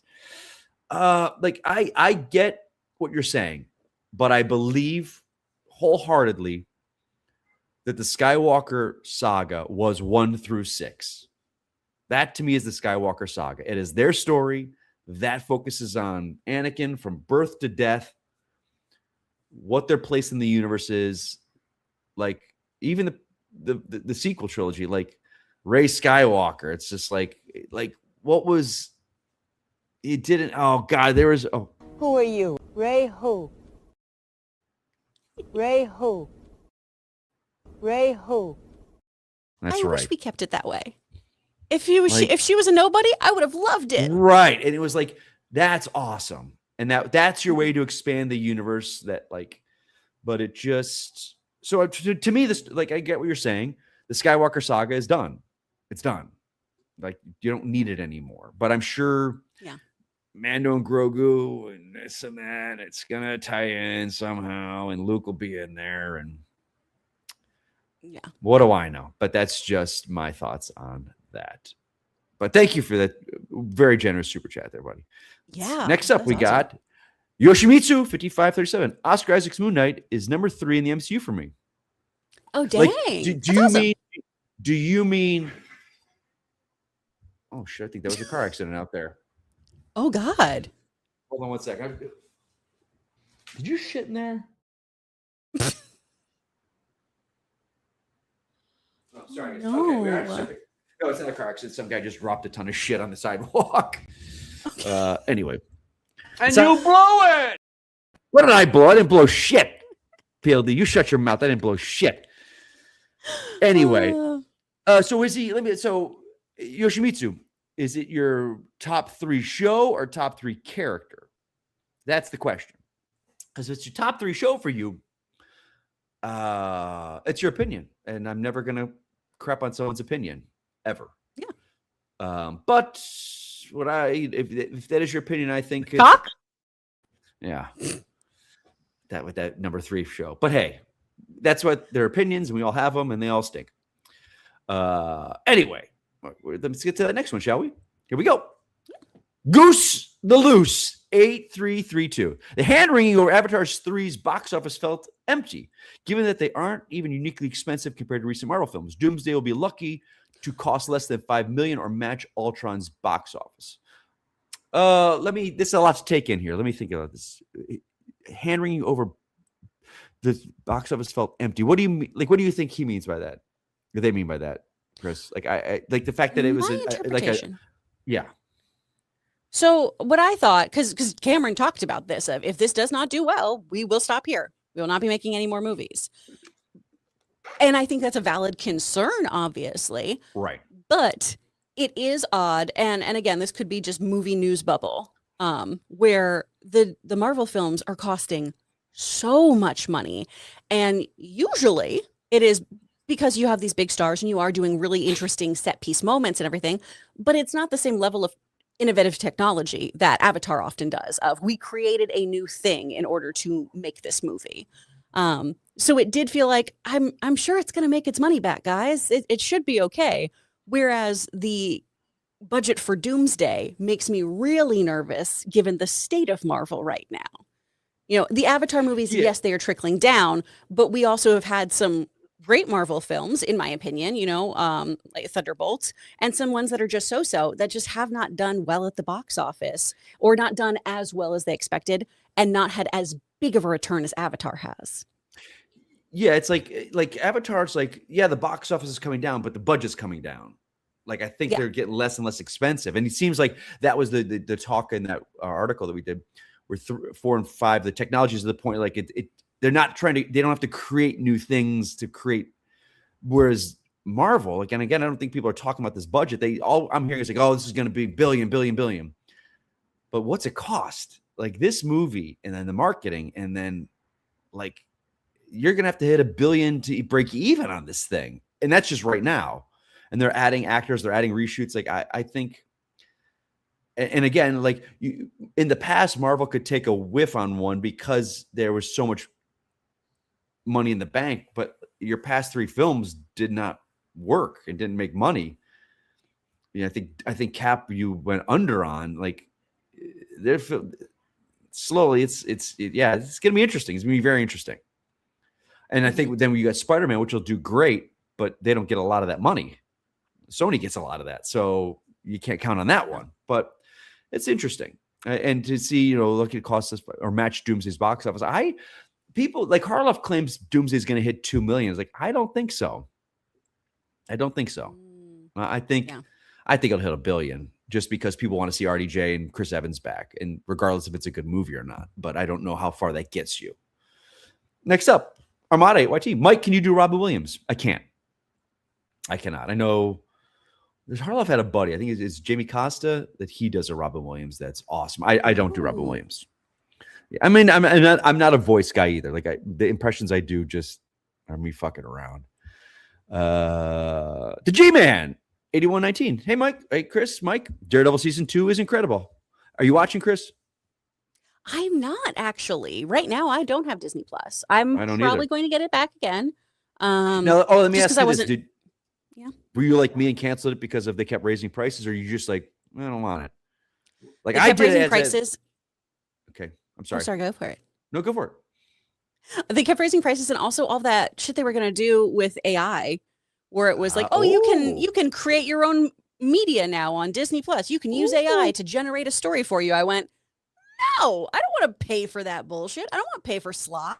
And so as of right now, now that they're out of that deal, I'm like, okay, maybe I'll come back to you. Yeah. I was like, I signed up for it originally first, and it was like $74 for 3 years. I'm like, cool. And every year after that, and it's not even like Netflix, where it's like, it's $1 more a year. Like, okay, they're like $20, $30 a year. So it's like $190 I was paying for a year. I'm like, and all I ever watched was the Marvel stuff that dropped. And I'm just like, nope, this is so. And again, they don't care. My saying no to them is not hurting them. But I think that's when people talk about box office or this or that, or they want change. You got to speak with your wallet. And enough people like, this is too expensive. I'm not doing this. But it's Disney and people will always pay it. And again, I know for a lot of people that have families, I'm sure it is absolutely worth it. And it sucks too, because I heard Wonder Man is awesome and I'm hearing Daredevil's great. So Yeah. I'll probably buy Wonder it Man for a was month. great. Yeah, Yeah. I hear, and I just didn't get a chance. So I think I'll buy it for a month, binge those, and then just go month by month from now on, whenever I want to do Yeah. it. Here we go. Next up, Johnny Patricia.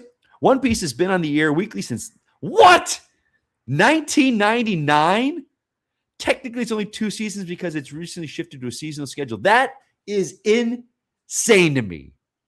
That's crazy.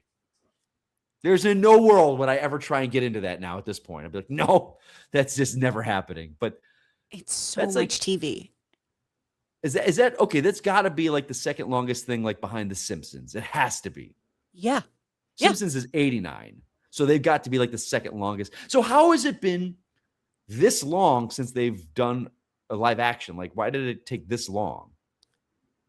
I'm not sure. I'm wondering if it was. Well, that's a stupid Yeah. question I asked. I can say this. That was a stupid fucking question. Simpsons never did a live action. That was a stupid. All right. I'll take my own shit there. I'll kick myself in my own ass. I'll hit my own fucking dick and balls on that one. That was a stupid fucking question. You blew it! Then that I'll give myself a little grace is that they eventually did do a live action and it did gangbusters. Like the One Piece. They did a live action and it's incredible.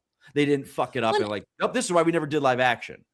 Yeah, it's hard to do this show too because it's got and I don't know how much about but I don't know. They all it's eat pirates that can stretch his arm really far and he wears a straw hat. They all can eat devil fruit. And the devil fruit gives you powers. So there's the gum fruit that gives Luffy his stretchy powers. There's all these other ones. It also then means that if you go in the ocean, you will sink. Pretty bad for a pirate, right? But they have these ridiculous powers that could look so stupid if you don't do it right. So they found such a good balance here of it feels like the anime, but it doesn't look completely schlocky. So it's funny because I saw Luffy with the stretching stuff, and I'm just like, this anime show can do this, but Mr. Fantastic, you couldn't do some awesome fucking stretching. That to me is one of the only hypes I have for the Russos. Not the only hype.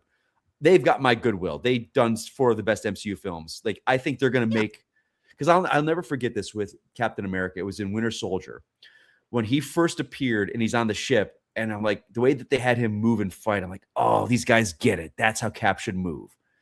So for me, I think they're going to show Reed Richards stretching and not be embarrassed about his stretching power. And then I like Fantastic Four, but Galactus hurts him by stretching him. So the character whose fantastic ability is to stretch, he's going to stretch, and that's how he's going to hurt. When that happened, I was like, all right, this is okay. They don't get this character, or they're embarrassed. You could tell they were embarrassed to show his abilities. Like, and I'm just like, so when I see Luffy, I'm like, they're awesome. You're showing a stretchy dudes do stretchy, and does it look weird? Yeah, but it's a comic, it's anime, manga. It's uncanny valley shit. Your body shouldn't do that. Like, so I'm just like, so that's cool. I'm glad that the people that love it got something else to love, and it didn't like, oh, they fucked it up. That's awesome. Not for me. Probably won't ever watch it, but I love that people are loving something, and they got rewarded by something awesome. Let me see here. I don't want to skip anyone. Here we go. Next one. Jay Barnes, 8519. Also, it seems like this is an unpopular opinion, but I think Krem looks pretty creepy and menacing as a villain. Yeah. Hey, man, I think that's what they're going for. I think, like Chris and I had said, I think in the comics, he's just some Irish-looking dude with long red hair. It's like there's nothing to him. And it's hard. Have you read A Woman of Tomorrow, Chris? Yeah. Okay. It's hard to read. It's hard to write menace in a comic that you're just visually, a movie adds so much more that you can add with menace of a character and his being, whereas you're just reading it and looking at a panel, it's a lot different. But I mean, I'm sure there was a story reason behind it. Well, we'll find out. Yeah. Next up, Conrad 404. Horrible portrayal of Apocalypse. You're not wrong. You're not wrong there. Johnny Patricia. I thought after Werewolf by Night, we might get a year Halloween special. Unfortunately, not. I thought the special was really good. I agree. I think that we're getting the Punisher special. Mm-hmm. They pivoted to those special presentations, they call them. I think that's what they need to do. Moon Knight did not need 8 episodes. He needed a 2-hour special presentation. Sorry. Yeah. But I agree. I Agrees. think yeah, he does too. I think Punisher fits in that. I think we should get another werewolf by night. I mean, you'll see him again. Yeah. Blade Oh, for should sure. be one of those things. He shouldn't be a $200 million movie, $50 million 2-hour Netflix movie, or Disney Plus. Yeah, agreed. Here we go. Oh God, I'm Kristian unpronounceable. Mike, I love how you go off on assholes on Twitter. Assholes on assholes on assholes. Chris's husband gave me my new Twitter. Like, that's a mantra. That should be my bio. Assholes on assholes on assholes. Get you a little That's my banner. It's gonna be great. Yeah. Because all the time I'm Mike. I'm an actor. I'm an author, and I'm a host. No, assholes on assholes on assholes. That's what it is. You know, my friend. Chris, are you on Twitter? You're not, are you? I'm not. Are you? No. You're not, because I was like, I don't follow you. No. No. I got big on Twitter. Not big. I got my whatever little following because Roxy and I, through Harloff, did DC Movie News about 10 years ago, and then the Schmodown. So those two things really got me to my numbers on Twitter, and in that time, a small but very loyal audience of people I love. I love Twitter. I love it. It's my favorite social media. And it helps me build. And I love, there's like film Twitter, and I love writer Twitter is my favorite because there's no assholes. It's just authors being cool, like famous authors that I'm like, that follow me and I follow them. And it's just awesome. But it sucks so much of my energy, and I do it to myself. I'll get up and go on social media, and I'll be like, well, this asshole, got to say something to this asshole because of this stupid fucking comment. And then an hour later, I'm like, what did I do with my life? I wasted my life. I'm angry. I'm pissed off now at this person that doesn't know me. I'll never meet. And I'm not going to change him. And I don't know why I do it. I don't know why I do it. I know what's going on. I know what it's, I just, there's so much shitty people online, and it's politics, and it's Twitter, and it's AI, and I don't know, because it's because I guess if you'd see this person in real life and you're having this conversation, and you'd want to go, do you fucking think that in life? Are you truly like that? You truly think that Amelia Alcock should be made fun of because she's a woman doing a superhero role? Like, that's who you are. Like, I want to be able to say these things. I guess maybe that's where I know I'm ranting here, where people talk like, oh, you're a big talk on Twitter, but like anything I say online, I would say to these people to their face. Like, that to me is like, I don't hide behind a computer, where these people do. They would never go to Amelia Alcock and say, you ugly cunt that's in that. You wouldn't. You would never. Yeah.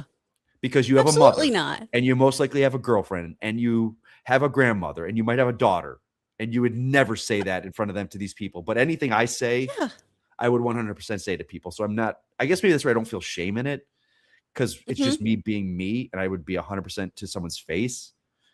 I might get punched in the face for some of the things I say to people, but and that's a risk you take, right? Because that's it. I've never been punched. So Shannon and I were talking about this, and she goes, because this one guy kind of came at me. He's like, oh, you're a James Bond author. You ever do book signings in public? You ever go public? I'm like, oh, this fucking wants to hit this one. That's a fight. I go, well, buddy, I go to Comic-Con every year. My face is my Twitter profile, so you know what I look like. Come on up to me. And she goes, what would you do if someone came up to you and tried to punch you? And I go, and I told her, I go, you may find this hard to believe, babe, but I've never been punched in the face. I've never been punched. I don't know. I might fold like some fucking wet laundry and just drop. But I got a lot of rage in me. So I don't know. I got a lot of rage. Like you'd kick back. Yeah. I don't know. We'll find out. These are the reasons why I couldn't be on Twitter, is just because it was I know. So many people yelling at me who I do the like, you wouldn't talk to me like this in real life. And then I'm a girl. And you're a woman. I wasn't going to say, but you're a woman, and they would. Yeah. Yeah. And I kept getting yelled at for things men were doing on the shows I was on. Of course. I'd be like, how am I responsible for any of this? Roxy, I'm not in charge of anyone. Tells me the stuff she deals with that, like, no one has ever come into my DMs calling me names or been slurs to me. No one. I don't get any of that. And it's because I'm a dude. And it's just like, I've had this small little bit of anti-Semitism this week, but I laugh at it because I'm not Jewish. But I can't imagine being a woman on social media like that. Oh God, no way. It's gross. Anyway, I get to tell people now that I can't have my feelings hurt, where I'm just like, you can't hurt me. I work on the internet. I quit. CLKO, Mike and Chris, could you improv your best impressions of whichever actor off each other? The topic could be what's the actor's favorite pasta is. Oh my God. Oh, Could I you don't do, really do you don't do impressions? Like, I think this is new because Harloff and I will do like Michael Caine and Arnold Schwarzenegger. Oh. We'll do those two guys together. You'd have to give us a scenario. I mean, I can do like everyone can do like a Jennifer Coolidge. I can just talk to you about pasta. Hey, Chris, can I put you on the main screen for a second here and you improv? Because I'm going to pee my pants so bad. So do you mind? Because I know we still got a while to go. We got a lot of super chats I want to get through. Get out of here. So I'm going to put you on for a second. Michael, go to the bathroom. This is ridiculous. I'm not going to be responsible for you peeing yourself. That's happened to me several times on press junkets, and I got to tell you, it's embarrassing every single time. You want me to talk about pasta, Seattle KO? Damn, what do I like? A linguine's good. Something with shrimp. Something like that. Pretty good stuff. Is this good content? Is this what the kids want? Probably not. Probably it's not. I'm not a big impressions person. I can do Butters a little bit from South Park, but I can only say stuff that he does, you know? Hey guys, I've been playing a lot of Hello Kitty Island Adventure lately, and oh man, got Jesus Christ and Luke Skywalker all pissed off at me. Oh no. Yeah, there's not much. Chris ASMR. That's more so what I can do. Kristian Unpronounceable is I can just do nice low voices for you guys, and we can have a nice cool time here. Be fine. Nice and soothing. Oh, I can do Miss Incredible a little bit. Girls, leave the saving of the world to the men. No, I don't think so. Scottish accent. Y'all, can you make these super chats? I would love if they could be super chats. Scottish, you gotta roll those R's a little bit, right? If you guys give me something to read, I can do Scottish maybe. Because I do it in video games sometimes, but I got a script in front of me, y'all. I'm really bad at improvising in dialect. I will say that. That's a skill that I could be much better at. My husband, Logan, is so good at it. He does a whole class when we all have to do this. You damn poor people. I love slippers. Come on. I'm drowning here. Give me some help with these super chats. I got to make quotas for Kristian. Come on. Oh, yeah. If you guys give me a little text to read, I can do some Scottish for you. You good? Woo, my God. Feel better? Oh, God. Bless it. Thank you. I apologize, guys. You're doing great there. All right. Where were we? Cock? No. All right, here we go. Joey Pedras, random, but I started watching the older series, Northern Exposure. It was great. Ever watch it? Oh, Rob Morrow and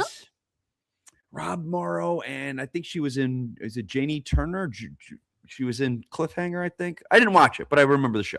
Oh, yeah. I don't know this Exposure. One. Yeah, I think, weren't they set in Canada? I think it makes sense with the name. A cop in a small town, but I think it was Rob Morrow. But yeah, I did not watch it. The J-Man, Artemis 2 has left Earth orbit. Next stop, the moon. That's what we were talking about there. He's, hitting the moon there. Well, I gotta start running through these chats here. Oh, here we go. PLD. The Abyss is Cameron's best water movie. Not gonna argue. I love to argue with you, but I'm not gonna argue with that in that one. The Abyss is awesome. Love The Abyss. Go Bell. Oh God. Westerosi, as in the pertaining to Westeros. Okay, I think we figured that one out. Makes sense, yeah. Boomer Bus. Chris, in your expert opinion, how is Stephen Yeun's performance in the Invincible series? It seems to me he is giving an elite voice performance. Oh man, he is. He and Sandra Oh are bananas on that show. They are so good. They do such wonderful work because it doesn't feel super over the top, right? It's not big and cartoony, but in voiceover, you still have to push a little extra because in a very neurotypical way, we really read each other based off of body language. There's a Harvard study done that about like 65 to 75% of the way we actually communicate is through how people talk. When people were masked up, you might have noticed that they were like gesturing a lot more. They do such a good job of giving you this theatrical experience where a lot of cartoons feel musical theater, right? They're reaching the cheap seats, they're going to the mezzanine, and they're doing some beautiful stuff that feels more like black box acting almost, right? Like an HBO close-up, but still giving this full body performance that feels really beautiful and lived in. So yeah, I'm with you. It's a great voiceover performance. He understands the medium well. That is a great question. We're at 6. Oh, we just hit 60. We're about halfway to our goal. with a little bit of time left. I think we could do it. I think we could do a surge here, but we're still going strong here. LJ Films, this one. Howdy both. Mike, you done stunts in live action? Most of my stunt work was in live shows, but it was a stunt double for an actor on a TV show called South Beach that was filmed in Miami, where I lived in Florida at the time. That's really the only stunts I ever did. No, I used to. Oh, okay. So I used to do stunts for NCIS New York. And there was like a core group of us there was a stunt coordinator named Norm Howell, really good guy. And he had like a core group of us because every episode needed like people to be in a crowd. Like when the main actors would run through the crowd and they would bump the extras, but they weren't extras. You couldn't bump an extra and knock them around, but you could knock a stunt guy, or you could drive traffic where the main people were driving. So you couldn't just have extras in cars. You had to have people that were stunt drivers driving cars. So for 2 years, when I first moved to LA, my buddy got me that gig with this guy. So it was always random, like, hey, can you come and do this? Can you come and do this? Can you come and do this? So, but I never really focused on it as a career. Any stunt stuff I did was just to make me a more well-rounded actor. But thank you for the question. That's cool. Prodigy PC became a YouTube member. Welcome. Yay! Hope we're not. Now, normally it's not like this. It's a little less chaotic. It's a little more structured. We're both winging it here because the big man is gone right now, but we're winging it. We're doing our best. Welcome. The G-Man, DD is using New York City talent, Law and Order, and Wire vets. Yeah, the casting on Daredevil has never been a problem. I think. Yeah. And I do believe they shoot in New York. I don't think they shoot in Atlanta like most. I know the Netflix show shot in New York. So they have a great talent pool there. And it shows. It definitely shows. Yoshimitsu 5537. Netflix hosted a live-action Bleach movie based on anime's first season. I liked that enough to go back and see the entire anime, which was great. Oh, I need to watch heard Bleach. of that. Never watched it. Okay. Let's see here. Hyperfikowski? L. Perfakowski? Sorry if I'm butchering that. Support, long-time watcher, first-time caller. Welcome for calling in. Welcome. Thanks for joining us. Go, pal. When people used the word assassination liberally. What's this in reference to? Did I miss something? Was that from when we were talking about conspiracy theories earlier? Probably. Okay. Maybe.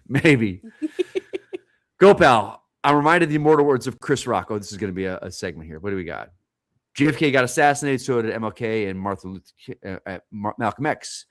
Those two fellas got oh, I see what you're saying. Oh. So they were assassinating those two. I see what you're saying. Now, yep, you're it comes full circle. I got you. Yeah. Ipper Fikowski, good luck trying to pronounce my name. I already butchered it, pal. I beat you to it. Is that your full last name? Is that an El Perfakowski? I got the Kowski spot. Yeah. Half of me there, pal. I like that he called us out on it. Go, pal. Artemis 2 is doing the Apollo 8 circle around. Oh, okay. Okay. Very cool. Yoshimitsu. If you want a great historical-based space comedy, I highly recommend The Right Stuff. Come on now. Who hasn't seen The Right Stuff? It's awesome. You didn't see The Right Stuff? No. It's long. It's like 3.5 hours, but it is Scott Glenn, Ed Harris, Dennis Quaid, Fred Ward. It's all about those early days, and it's just awesome. It's awesome. Okay. Great movie. Great movie. Yeah, Right Stuff. I think it came out in the 80s. I'm pretty sure. Okay. Go, pal. He's friends, not food. Oh, again about 2020 Chopper, probably. Gotcha. And don't eat your the friends. G-Man. It's rude. Relative worked in Apollo, lived in Cocoa Beach. Ooh, that's pretty cool. Wow. That's pretty awesome. Yeah. Yoshimitsu. Everyone says Supergirl looks like another Guardians. It looks more like Firefly to me, which is a very good thing. Hey. I can see that. Yeah. You know, it's interesting. You are right in that. I do see the Guardians comparisons, especially with music put into it, but no one is bringing up that Firefly comparison, and it does look a lot like Firefly. I think maybe because Firefly was TV, except for Serenity, but Firefly is known for being a TV show, and smaller budget, smaller effects, but that's a really good analogy. Good call on that one, yeah. We're at 63, climbing the ranks. Go, pal. What lunatic is calling Miley Alcock not beautiful? Buddy, go to my Twitter. Just send the other fucking neckbeard that's out there. I just People feel that like look if you human aren't saying, fucking thumbs. yeah, like, is it just because you're angry that somebody as stunning as her is never going to come near your Now, orbit? I'll say this. We're into the topic here a little bit. I'm sure someone much smarter than me could do a study on the internet and bullying. I believe, and this could be completely wrong, but I think these people those people that's YouTube channels are dedicated to this and whatnot. I believe they were bullied growing up, and maybe we're not girls that talk to them or whatever. And as they got older, we realized that bullying was stupid and this and that. Or people are like, well, I have power now. I have social media. I'm going to bully people. Yeah. And I'm going to get back at them for what they did to me. And they've lived in this mentality of like, I think that's what it is. And I think it's not fair. It's not right. As you grow older, you realize that bullying's not right at all. When you're younger as a kid, I mean, we're all bullied at some point. And Yeah. as you grow, I don't know. There's no point in it. Yeah, but seeing this calling her unattractive, and I'm just like, what are we doing? What are we doing here? What are we doing here? Anyway, Mr. Gibbons' Drunk Tavern. Is that a One Piece thing? Gibbons' Drunk Tavern? I'm not sure. Chris's thoughts on live action One Piece ending with the Water 7 Enos Lobby arc. No spoilers, but I think that would be the best combination of emotional moments to a hopeful adventure forward. Hey, Mike. Yeah, that was like Russian, what I just read there. I didn't understand a word of it, but Chris can understand it. Well, and this is a little further in than I've gotten too, because you're talking about episodes that are like 200 some odd into the series, and I am just back to watching it. Logan keeps joking, being like, episode 26, you're almost done. You're almost there. But my understanding of where that goes, without spoiling anything too, because of some stuff that happens and some repairs that need to be made and things like that will be ambiguous. I don't know if you would end there. Netflix has already talked about how they do want to do tons of seasons of this show. They had a thing of like, we'd love to try to do 12 seasons of this, which is particularly crazy for Netflix, who usually stop something after 4 seasons. 5 at most, I think, is what we've gotten, unless we're talking about reality television. So that feels like a point, and it also might be before the time jump. You let me know. That feels like a point where we wouldn't have resolution. And I don't know if I'd want to end there. I would want to have something that feels a little bit more bow tied on the story. But it's just me. And also, again, I haven't watched those episodes completely, so. Yeah. Yoshimitsu, Moon Knight is my favorite MCU thing generally. Okay. Hey, man. Awesome. Fiona George, 95. Mike, you messed up the live title again. No, I didn't. First of all, it's not me. I don't do those. I show up with what they give me. I could check it. But if anyone's read my book, spelling is not my strong suit. I'm not a good speller, but I probably wouldn't have recognized that anyway. Anyway, what do we got there? Oh, Jesus. Future Zeitgeist Dimension. Moon Knight, normal people couldn't see the kaiju. Oh, I get what you're saying, but I don't know if they made that clear.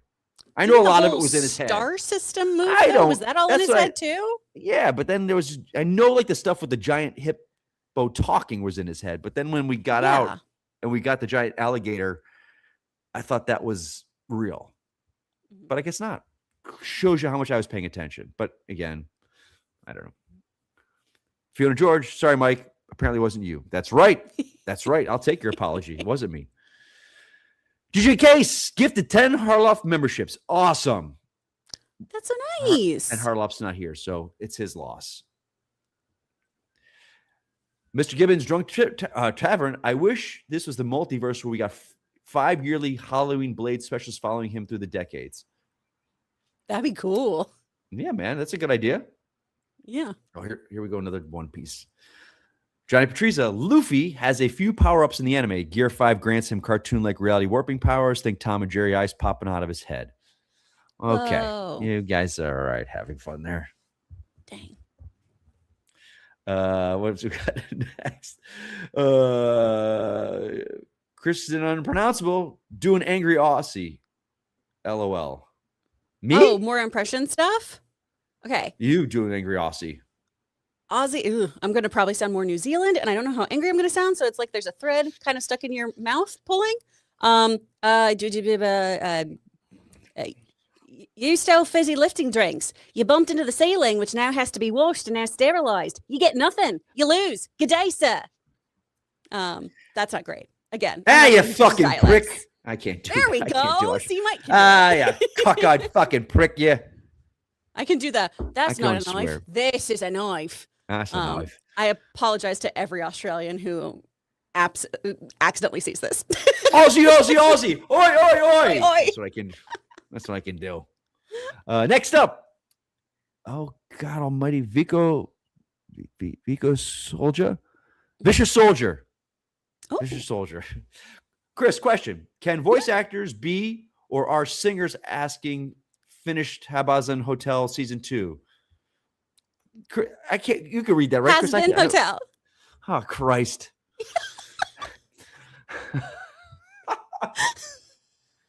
God.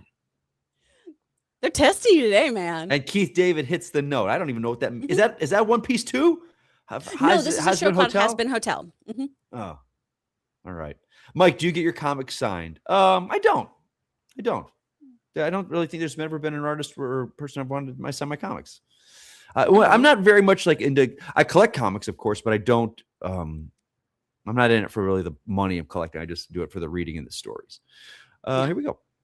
Johnny Patriza, Mike, how did you meet Kristian? Did you get along? You guys don't know the story? Harloff and I were fraternity brothers. We met in college.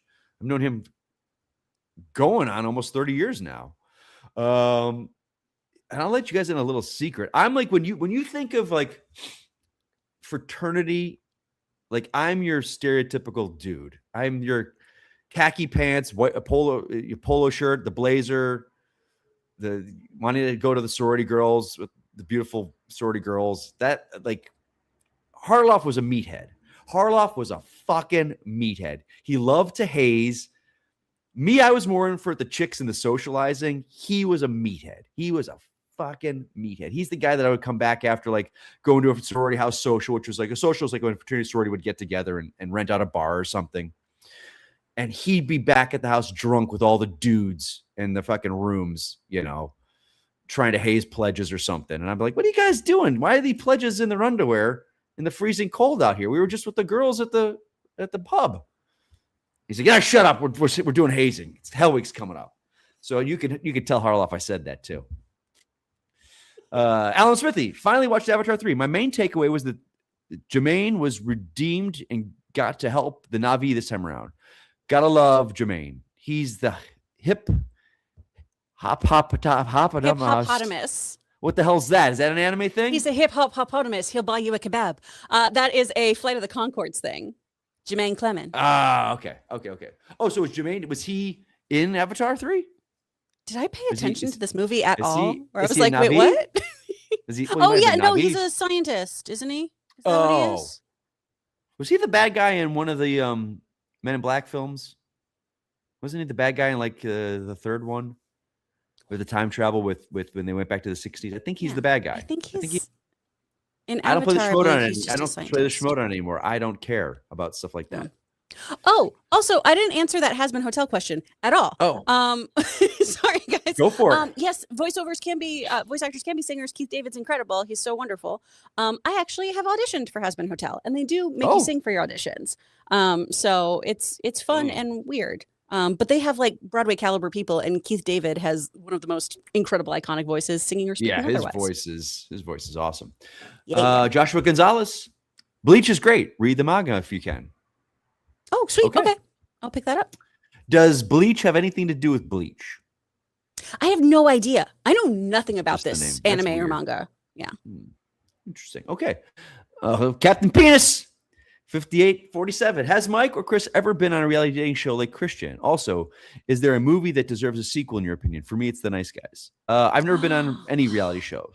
You've been on a reality dating show? Harloff's been on a reality dating show? When? It says like Kristian. What? I bet it is back in his meathead days.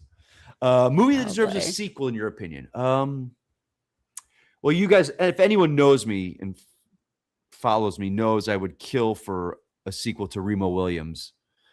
I mean, we have to do a reboot now because Fred Ward has passed, but that's a movie that was supposed to be a franchise and just never got one.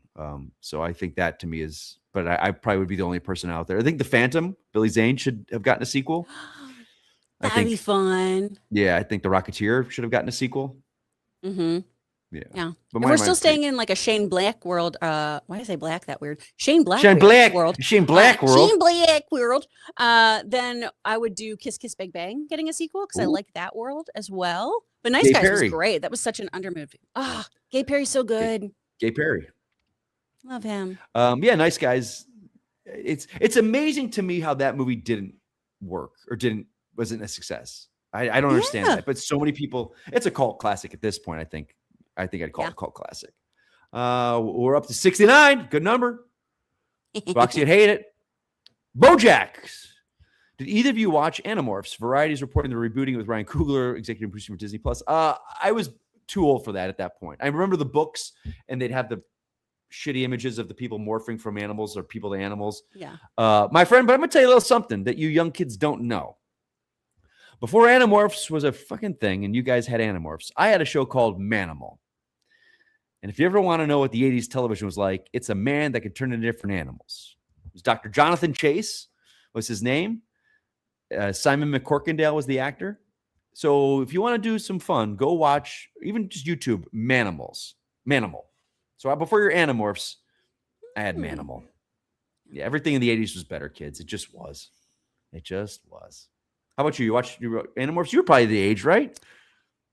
Were you too old my too? friends read the books. My friends read the books, and I wasn't super into them. Because I'm a late 80s baby. I think my brother watched the show. I can't remember though. But yeah, it was never something that really appealed to me. The covers always looked so silly. I do remember the books, yeah. El Baba Yaga. Chris, the website One Piece helps with pacing a lot. Is that One Piece, right? Oh my God, look at Harloff in that picture. People making fun of me in mine. That's fucking spectacular. Is that him as the whale? Jesus, look at that. Damn. Oh, he's missing out today. Oh, okay. One Piece, the definitive One Piece viewing experience. It's a fan project that recuts the One Piece anime in an endeavor to bring it more in line with the pacing of the original manga by Oda. Oh, that's cool. Okay, so we take out like some filler episodes. All right. 73. We're getting up there. We're cool. I mean, we're making a nice run here. Concord 44. I love One Piece. If you think he's a dick, no beef. Love y'all. Thanks, Conrad. Back at you. Can't speak at that. Amada 8YT. Does Hugh Grant love April Fool? I don't understand. Women want me to play jokes on April Fools. I'm a handsome Lothario. I can't play jokes. I'd be terribly befuddled. I don't know. My Hugh Grant is not good. It's just me being blabbering like him. Great use of befuddled, though. It's befuddled. That's all he says is befuddled. Yeah. What do we got here? Yoshimitsu. Bleach is supernatural swordsman fighting ghosts. Oh, hell yeah. So why the fuck name is it called Bleach? I don't understand that. God damn it. Here we go. It's going to be your 6-7. Keith David is Gopal. Keith David is in Mike and Nick and Alice fun movie. Oh, that's the James Marsden. Time travel, yeah. Yeah. Is it Eliza Gonzalez, I think? Or? Yeah, she's in that. Ben Schwartz is in Keith that. David's I in gotta it. watch it. Wow, okay. All right. I gotta check it out.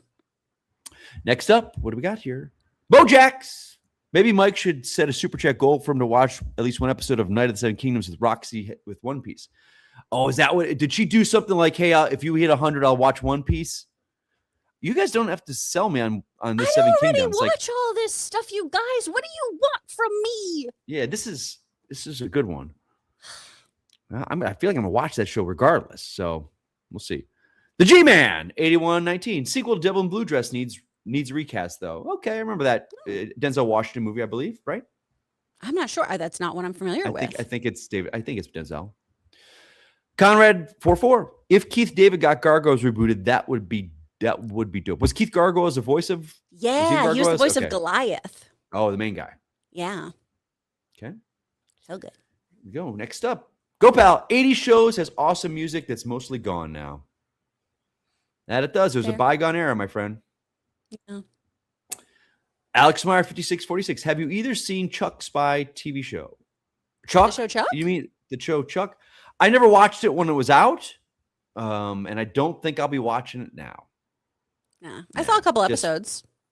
People that loved it. I remember when it was out. I'm not into that. Like, I love my spy shows, but I don't like that. I'm the goofy nerd guy that gets wrapped up in the spy world, and I'm going to be a spy. Like, that stuff doesn't like Get Smart and all that kind of stuff. It's not for me.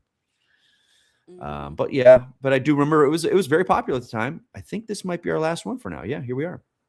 Okay. Michael D881. What's your opinion on Sydney Sweeney's soap, Mike? I haven't used it yet, but it's Sydney Sweeney.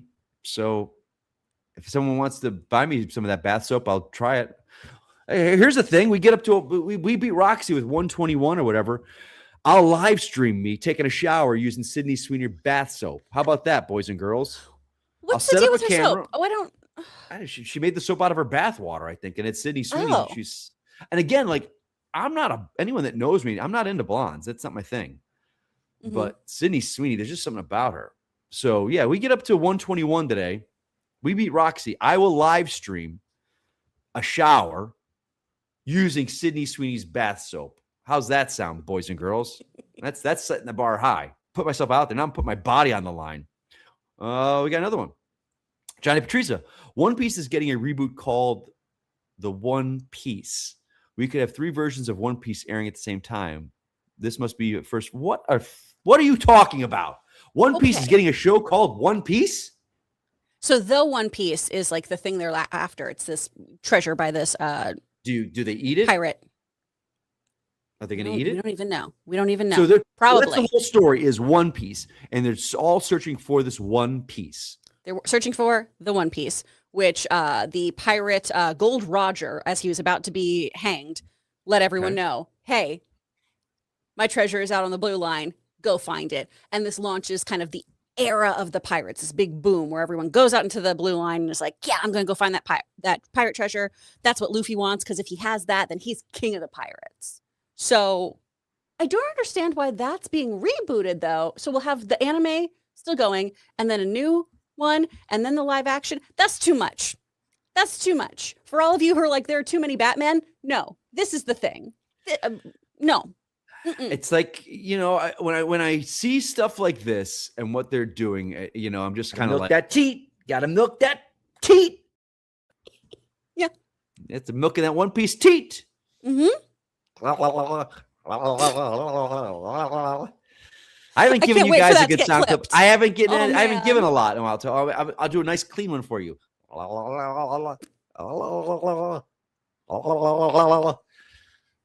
you go. I haven't Two given a new media hands. thing. You got to use 2 hands. You got to use 2 hands.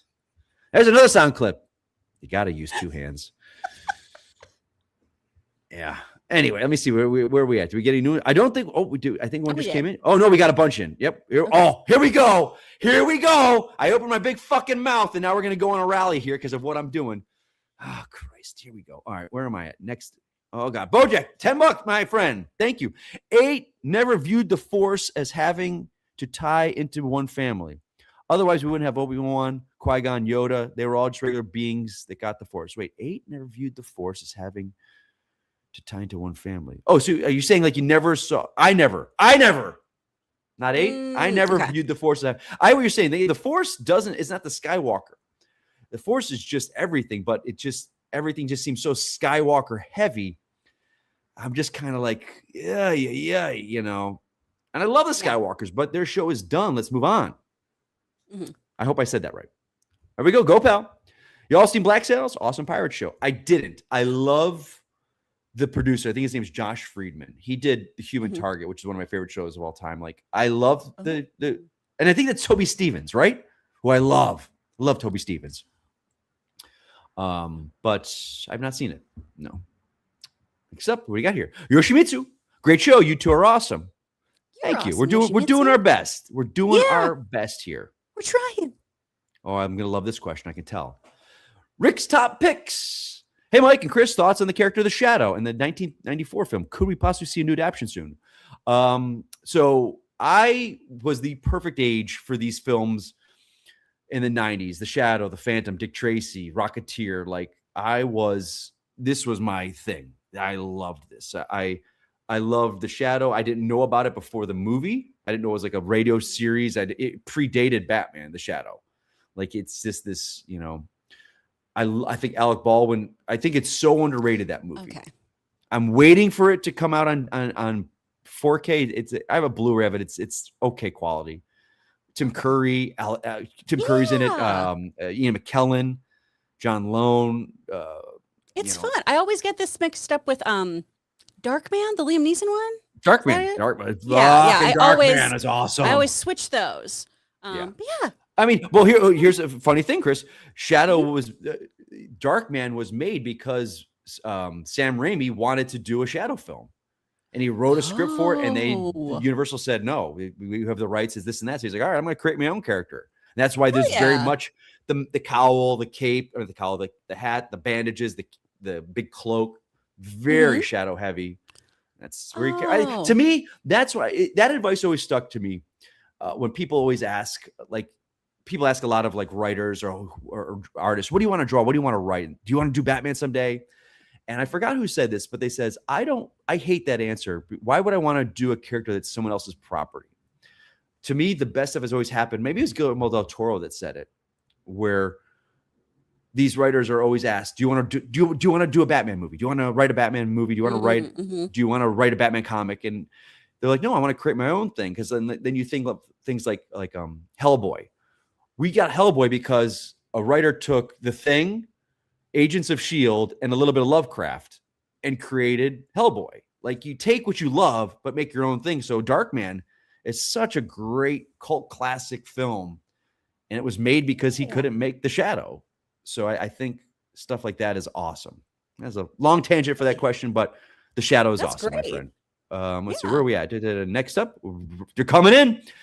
SM Cabe 277. Hey guys, dropping a line. My wife's been encouraging me to start voice acting. Any advice?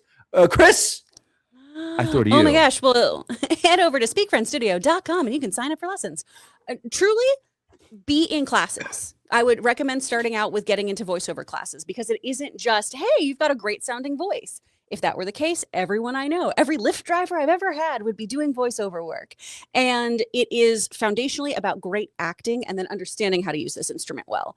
So take classes. If you can't afford classes right now, there are books on voiceover. There's an incredible website from D. Bradley Baker that's completely free. iwanttobeavoiceactor.com.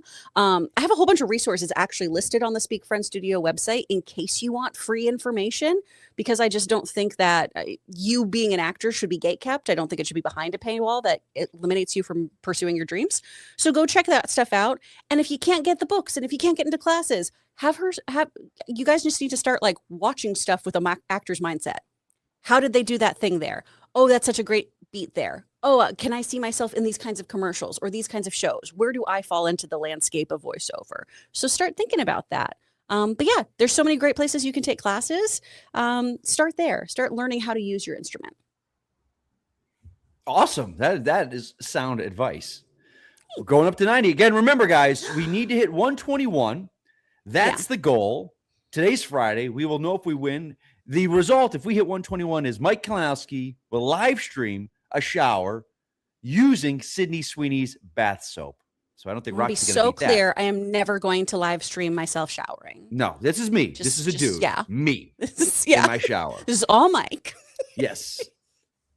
Kristian Unpronounceable. You two are great together. Well, thank you. Thank you. Go, pal. Speaking of Human Target, ever watch Keen Eddie? I did not, but I'm a huge Mark Valley fan. No. Mark Valley and I, he's followed me on Instagram and Twitter. I followed him. He bought my book. He told me one time he reached out and sent me a DM that he was buying my Bond book. He is and there was a show called it was Hawaii Five-0, the remake of Hawaii Five-0. He was on it, and I had auditioned for it, and I didn't know it at the time. And I usually don't, when I audition for something, I don't watch it again. It's crying over spilt milk type thing. But I watched this. I wanted to see because it was a great role, and it turned out my partner in the role in that episode would have been Mark Valley. So I would have worked with him, and it would have been awesome. But no, but I've heard really good things about Keen Eddie. We're at 91. We're moving up, guys. We need about 30. In the next little bit time here, we're still going because we got a lot more here. I got to finish these up. So you got some time, guys. Get them in. Michael D881. Thanks for the new material, Mike. You're making me and Armado work overtime, Hope you enjoyed the new edits in Discords. Gooner alert. Is that me with a banana? The fuck am Mike K's banana split soap? What the fuck is that? What does that do with bananas now? I don't fucking know. Oh God, here we go. Hugh Grant in a new car. The new car smell. I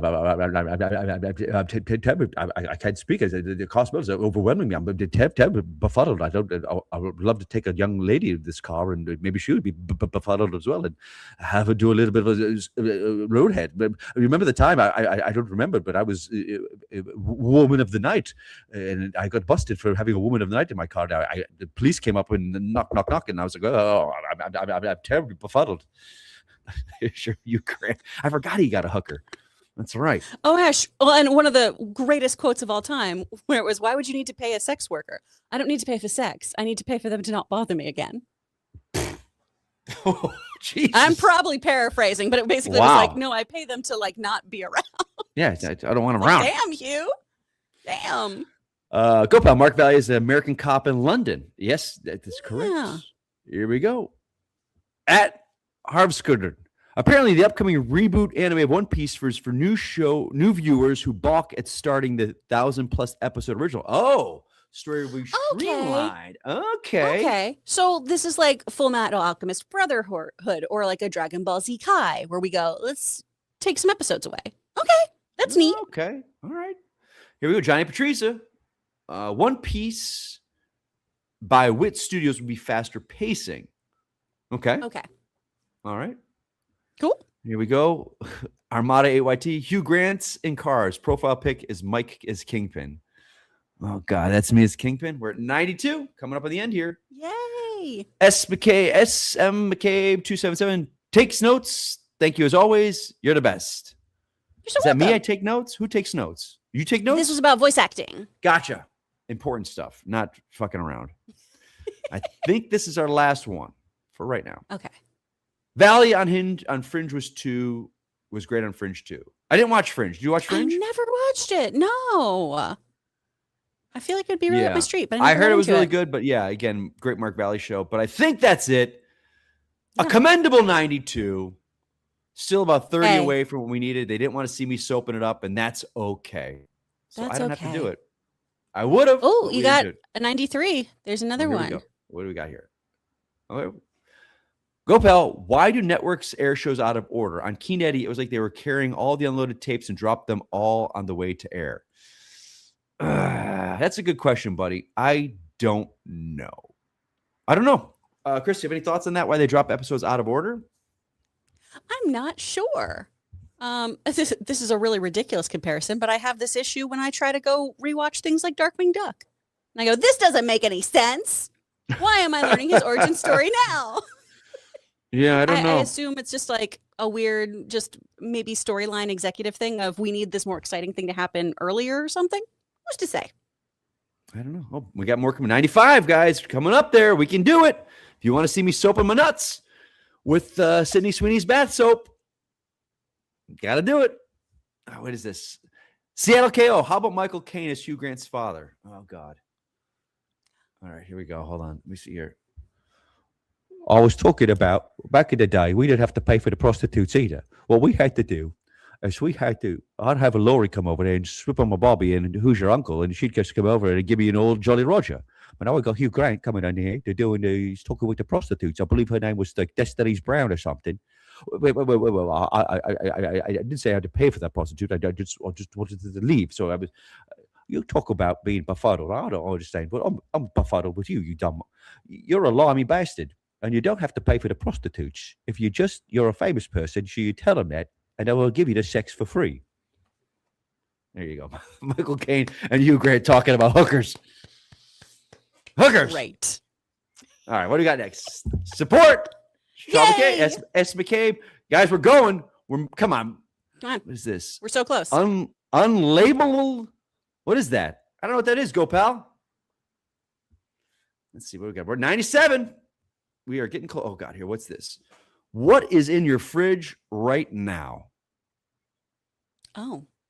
A whole bunch of bone broth that I made? Let's see what we got here. Okay, hold on. Okay. Can you hear me still? Yeah. All right, we got Diet Coke, vanilla, almond milk, some ground turkey, some bacon. Oh, this is not mine, so don't fucking look at Shannon when she's getting. Look, you guys that know Shannon, you can call her out on this bullshit because this would never be in my house by myself. Look at this shit. Frito bean dip. Look at this sick fuck that she is. The shit that she eats sometimes. Like, she's very healthy, but every now and then she gets her like shit stuff like this. Look at this. Listen. Fucking Frito bean dip. My girl's You have an edible and you eat that, your night is going to be fantastic. She does the edibles every now and then. Like, look. Yeah. Oh, she devoured it too. Look at that. Oh, it stinks. Holy fuck, it stinks. Oh my God. Oh. Ugh, that's so gross. Get the hell out of here. That wasn't in there a couple days ago, so that means she finished that within a couple days, man. 98. Damn. You got All right here. Go, pal. Ultimately, I had to rip my DVDs and rename the episodes so the arc would make sense from one episode to the next. Oh, for the Keen Eddie guy? Oh, yeah, I guess so. Hmm. Yeah. I usually don't have problems with my stuff like that, buddy. Maybe it's just the shows I watch, but I think we're going to top out at 98, Chris. I think so. Valiant You know what? effort. It was a Let me good see. fight. Let me Thanks, see. guys. Where is it? We're Ray 9. I'm just tried. making sure we got that. I hit all my things. All right, guys. We tried. We wanted to we had to get to 121. I'm sure Roxy pulled some shenanigans. So, here we go. 99. What is this? Mike Joyce. Happy Gotcha Day to Samson. Oh, that's right, dude. Oh, let me get this guy. Hold on. She must. Shannon probably posted something on Twitter or Instagram. Hold on. Okay. It is. It was 4 years ago today that we got this fella. Oh, it was being so good. Look at him. He's so handsome. Hi, buddy. I was going to say, I'll bring a Trico in. We'll have two little guys. Who's that? Who's that right This there? is Trico. Oh, look at that. Look. Gimli's just, he's the older one is 16. It I is. can't move him. Yeah, it's 4 years since we've got this little fella. 4 years today. Aww. We were talking about it because we were doing a Schmodown. It was the Schmodown Spectacular. So it was like we were like 150 people or however many we had, and we were live. Mm-hmm. And we were at this place. So it was, COVID was still a thing. And then somebody got COVID at the Schmodown because we had to get tested at the time. So then it was like, does anyone want to stay? Does anyone want to go? So we stayed.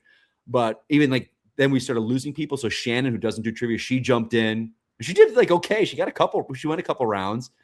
But then we got out and we got the call from the LaBelle Foundation, which was the rescue that we went to with this guy, him, and met his foster. And as soon as we met with the foster, he said hello, and we're gonna get this guy. Samson, you're such a good. He doesn't know what the fuck's going on. He's like, oh, buddy, hey, pal. Oh, you're such a good boy. It's more in there. We're hitting it. We were like 15 away, guys. Part of me wants to do it, but part of me doesn't want to do it because I'm gonna be fucked if I don't. Mike, talk about your Muppet hate. Armada. Do you know my Muppet hate, Chris? Do you hate the Muppets? I can't stand the fucking Muppets. I love them. I fucking hate the Muppets. I love so them I so grew much. up, They're my favorite fandom. and I should have grown up. I grew up in the age of the Muppets. I just was not into them. I was so into superheroes as a kid, like even like 3, 4, and 5 years old. I was superheroes. I can't stand the Muppets. I don't know what it is. I don't understand people's love of them. I don't get it. The Muppets to me, they drive me crazy. Hey, I'm Kermit the Frog. My favorite thing though is, do you know what Omegle is? Omegle? No. Where it's like two people could be on screen and you get paired with someone that you have no idea and you just talk. Mm-hmm. So there's this guy that goes around as Kermit the Frog. He's got a Kermit puppet, and it'll be like girls are like, "Oh my God, it's Kermit! We love you!" And he's like, "Oh hey girls, do you like this?" And he'll hold up a giant cucumber, and they're like, "Oh what?" And then it's the funniest fucking thing. And he's like, "Helicopter!" Like, and they're just like there was like happy. It was on like National Women's Day. And it's like happy National Women's Day. I got something for you. Yeah, it's the best. I hate it. But I hate Muppets. Muppet Christmas Carol is my favorite movie of all time. I had a story love on that. them. I had a story on that with those fucking Muppets. I fucking hated it. I hated every second of it. How I was dare a thespian you and trained your actor. Muppet hate is so gross and disgusting. I've done theatre Shakespeare with Sir Little Aurier, and I had to sit there with that fat hog, Miss Piggy, and to do the Christmas Muppets Carol. It was bullshit. I hate it. I hate He it every fucking loved second of it. it. He has No, so he many interviews fucking where he's like, hated it. Bean Bunny. No, he didn't. He hated it. Mike. Hated The it. chat already did this. They were like, "This is where Chris's origin, like villain origin story begins." And I think this We're might hitting be the thing 108. that breaks me. Oh my 108. God. I was going to say, can I work in the Muppets somehow in my Sydney Sweeney bath shower? I don't know. S. McCabe 277. Chris, I'm from Queens. I have a million different voices and accents around me at all times, and my Mhm. wife is the unfortunate recipient of me practicing. Aw. That's Oh, awesome, man. though. Mimicry is one of the best ways, though, that you can kind of get those dialects down, and hopefully, you'll be much better at it than my That's like Australian. I don't do impressions. I do a couple, but it's just from listening to people and just Yeah. saying what they say. Oh, like Hugh Grant, the befuddled thing. I'm not. Yeah. I'll make sure 109. Go Pal 100. Okay. Michael D881. Support for Mike's fridge. Yes. Usually my fridge is pretty stocked. It's weird. We'll go through periods and then it's just like, oh, neither of us have been grocery shopping in a very long time because this is like nothing.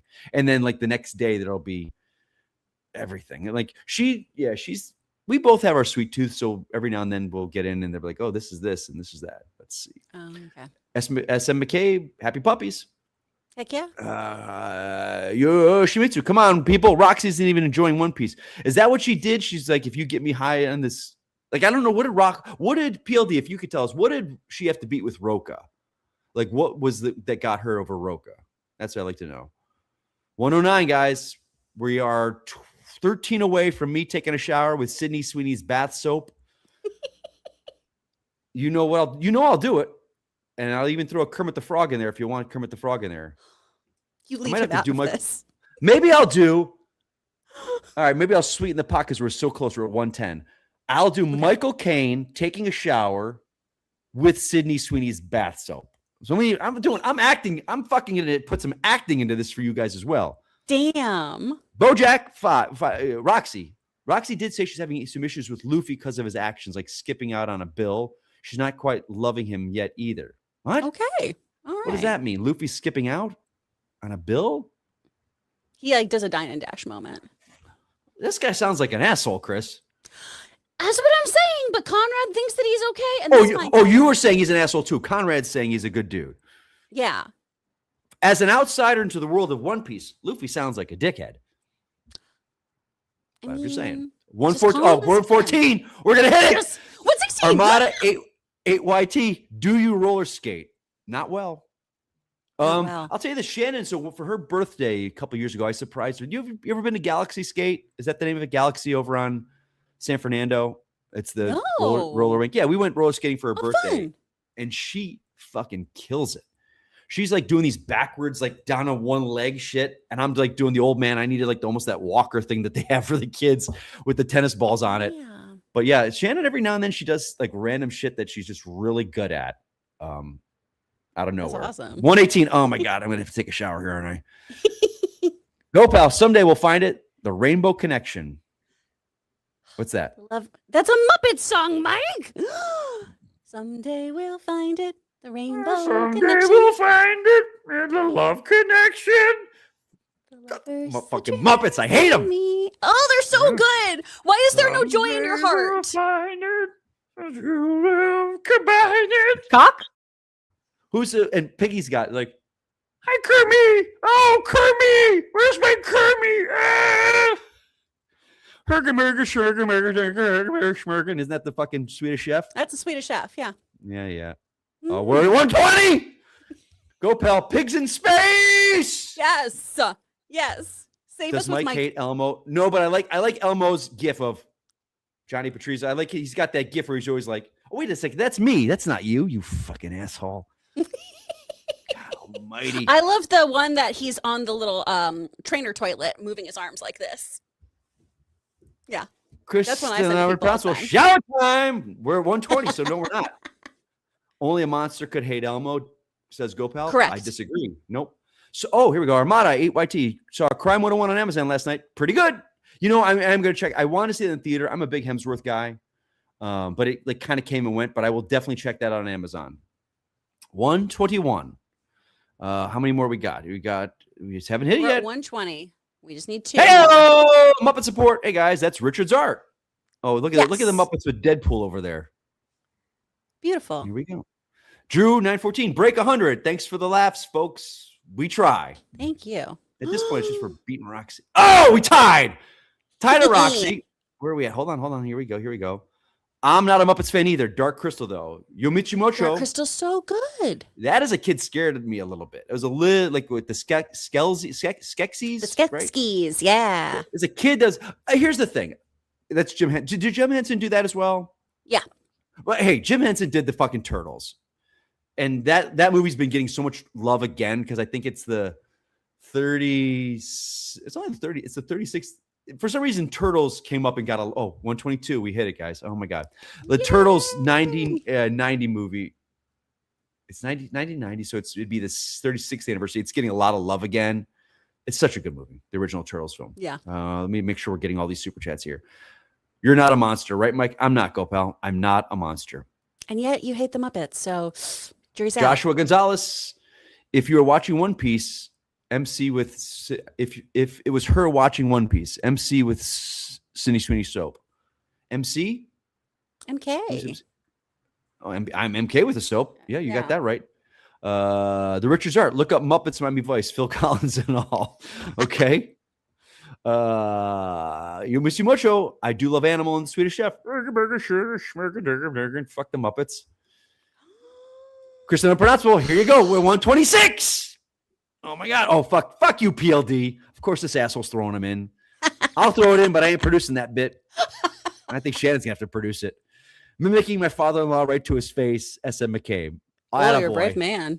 Well done. Boy. Oh, I'm losing track. We're getting so many here. Hold on a second. Here we go. It was worth it. SM McCabe. Support. Rick's top picks. 126. Holy shit, guys. We did it. Gopal, what do you think of the Fraggles? I've never seen. Fraggle Rock. It was like a Donna Frag. Was that a Henson thing too? Yes, it was. Cast your fears away. I mean, they got I remember now. I grew up a little old for Fraggle Rock, but I was not against Fraggle Rock like I was the Muppets. And I wasn't against Sesame Street either. Sesame Street, it didn't bother me. It's just the Muppets bugged the fuck out of me. Is it because they're theater kids? Do you just hate theater kids? Maybe. Like the Muppets would wreck a Denny's.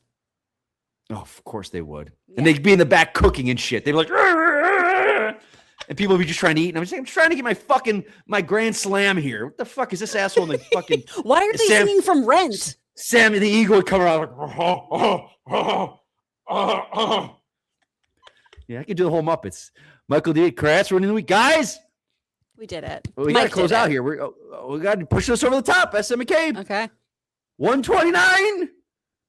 It's still here. We're still going. I don't have HBO as a kid. Oh, I didn't have HBO as a kid. The Fraggles were on HBO. It was. Yep. Maybe that's why it had a little higher cachet. Was it back in the day still on HBO?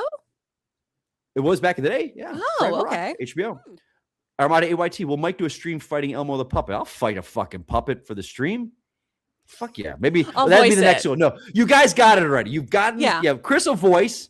The next time Chris and I are together, that'll be our goal. I'll fight him up and Chris has got to voice it. 100%.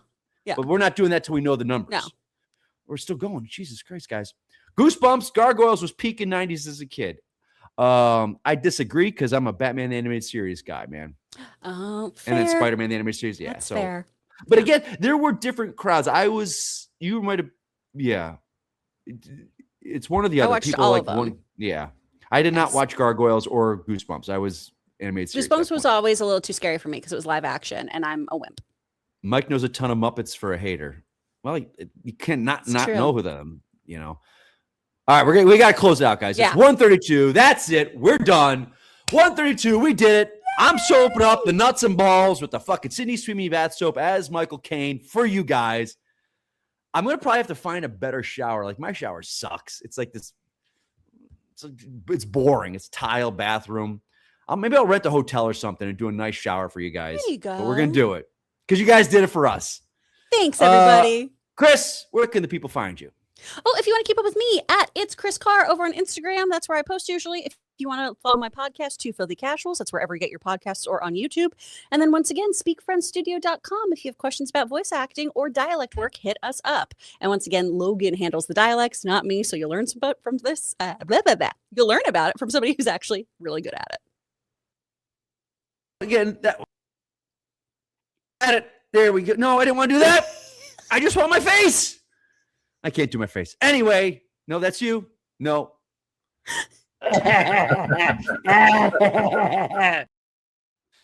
Anyway, I don't know what the hell's going on. I'm going to put the 2-shot back up.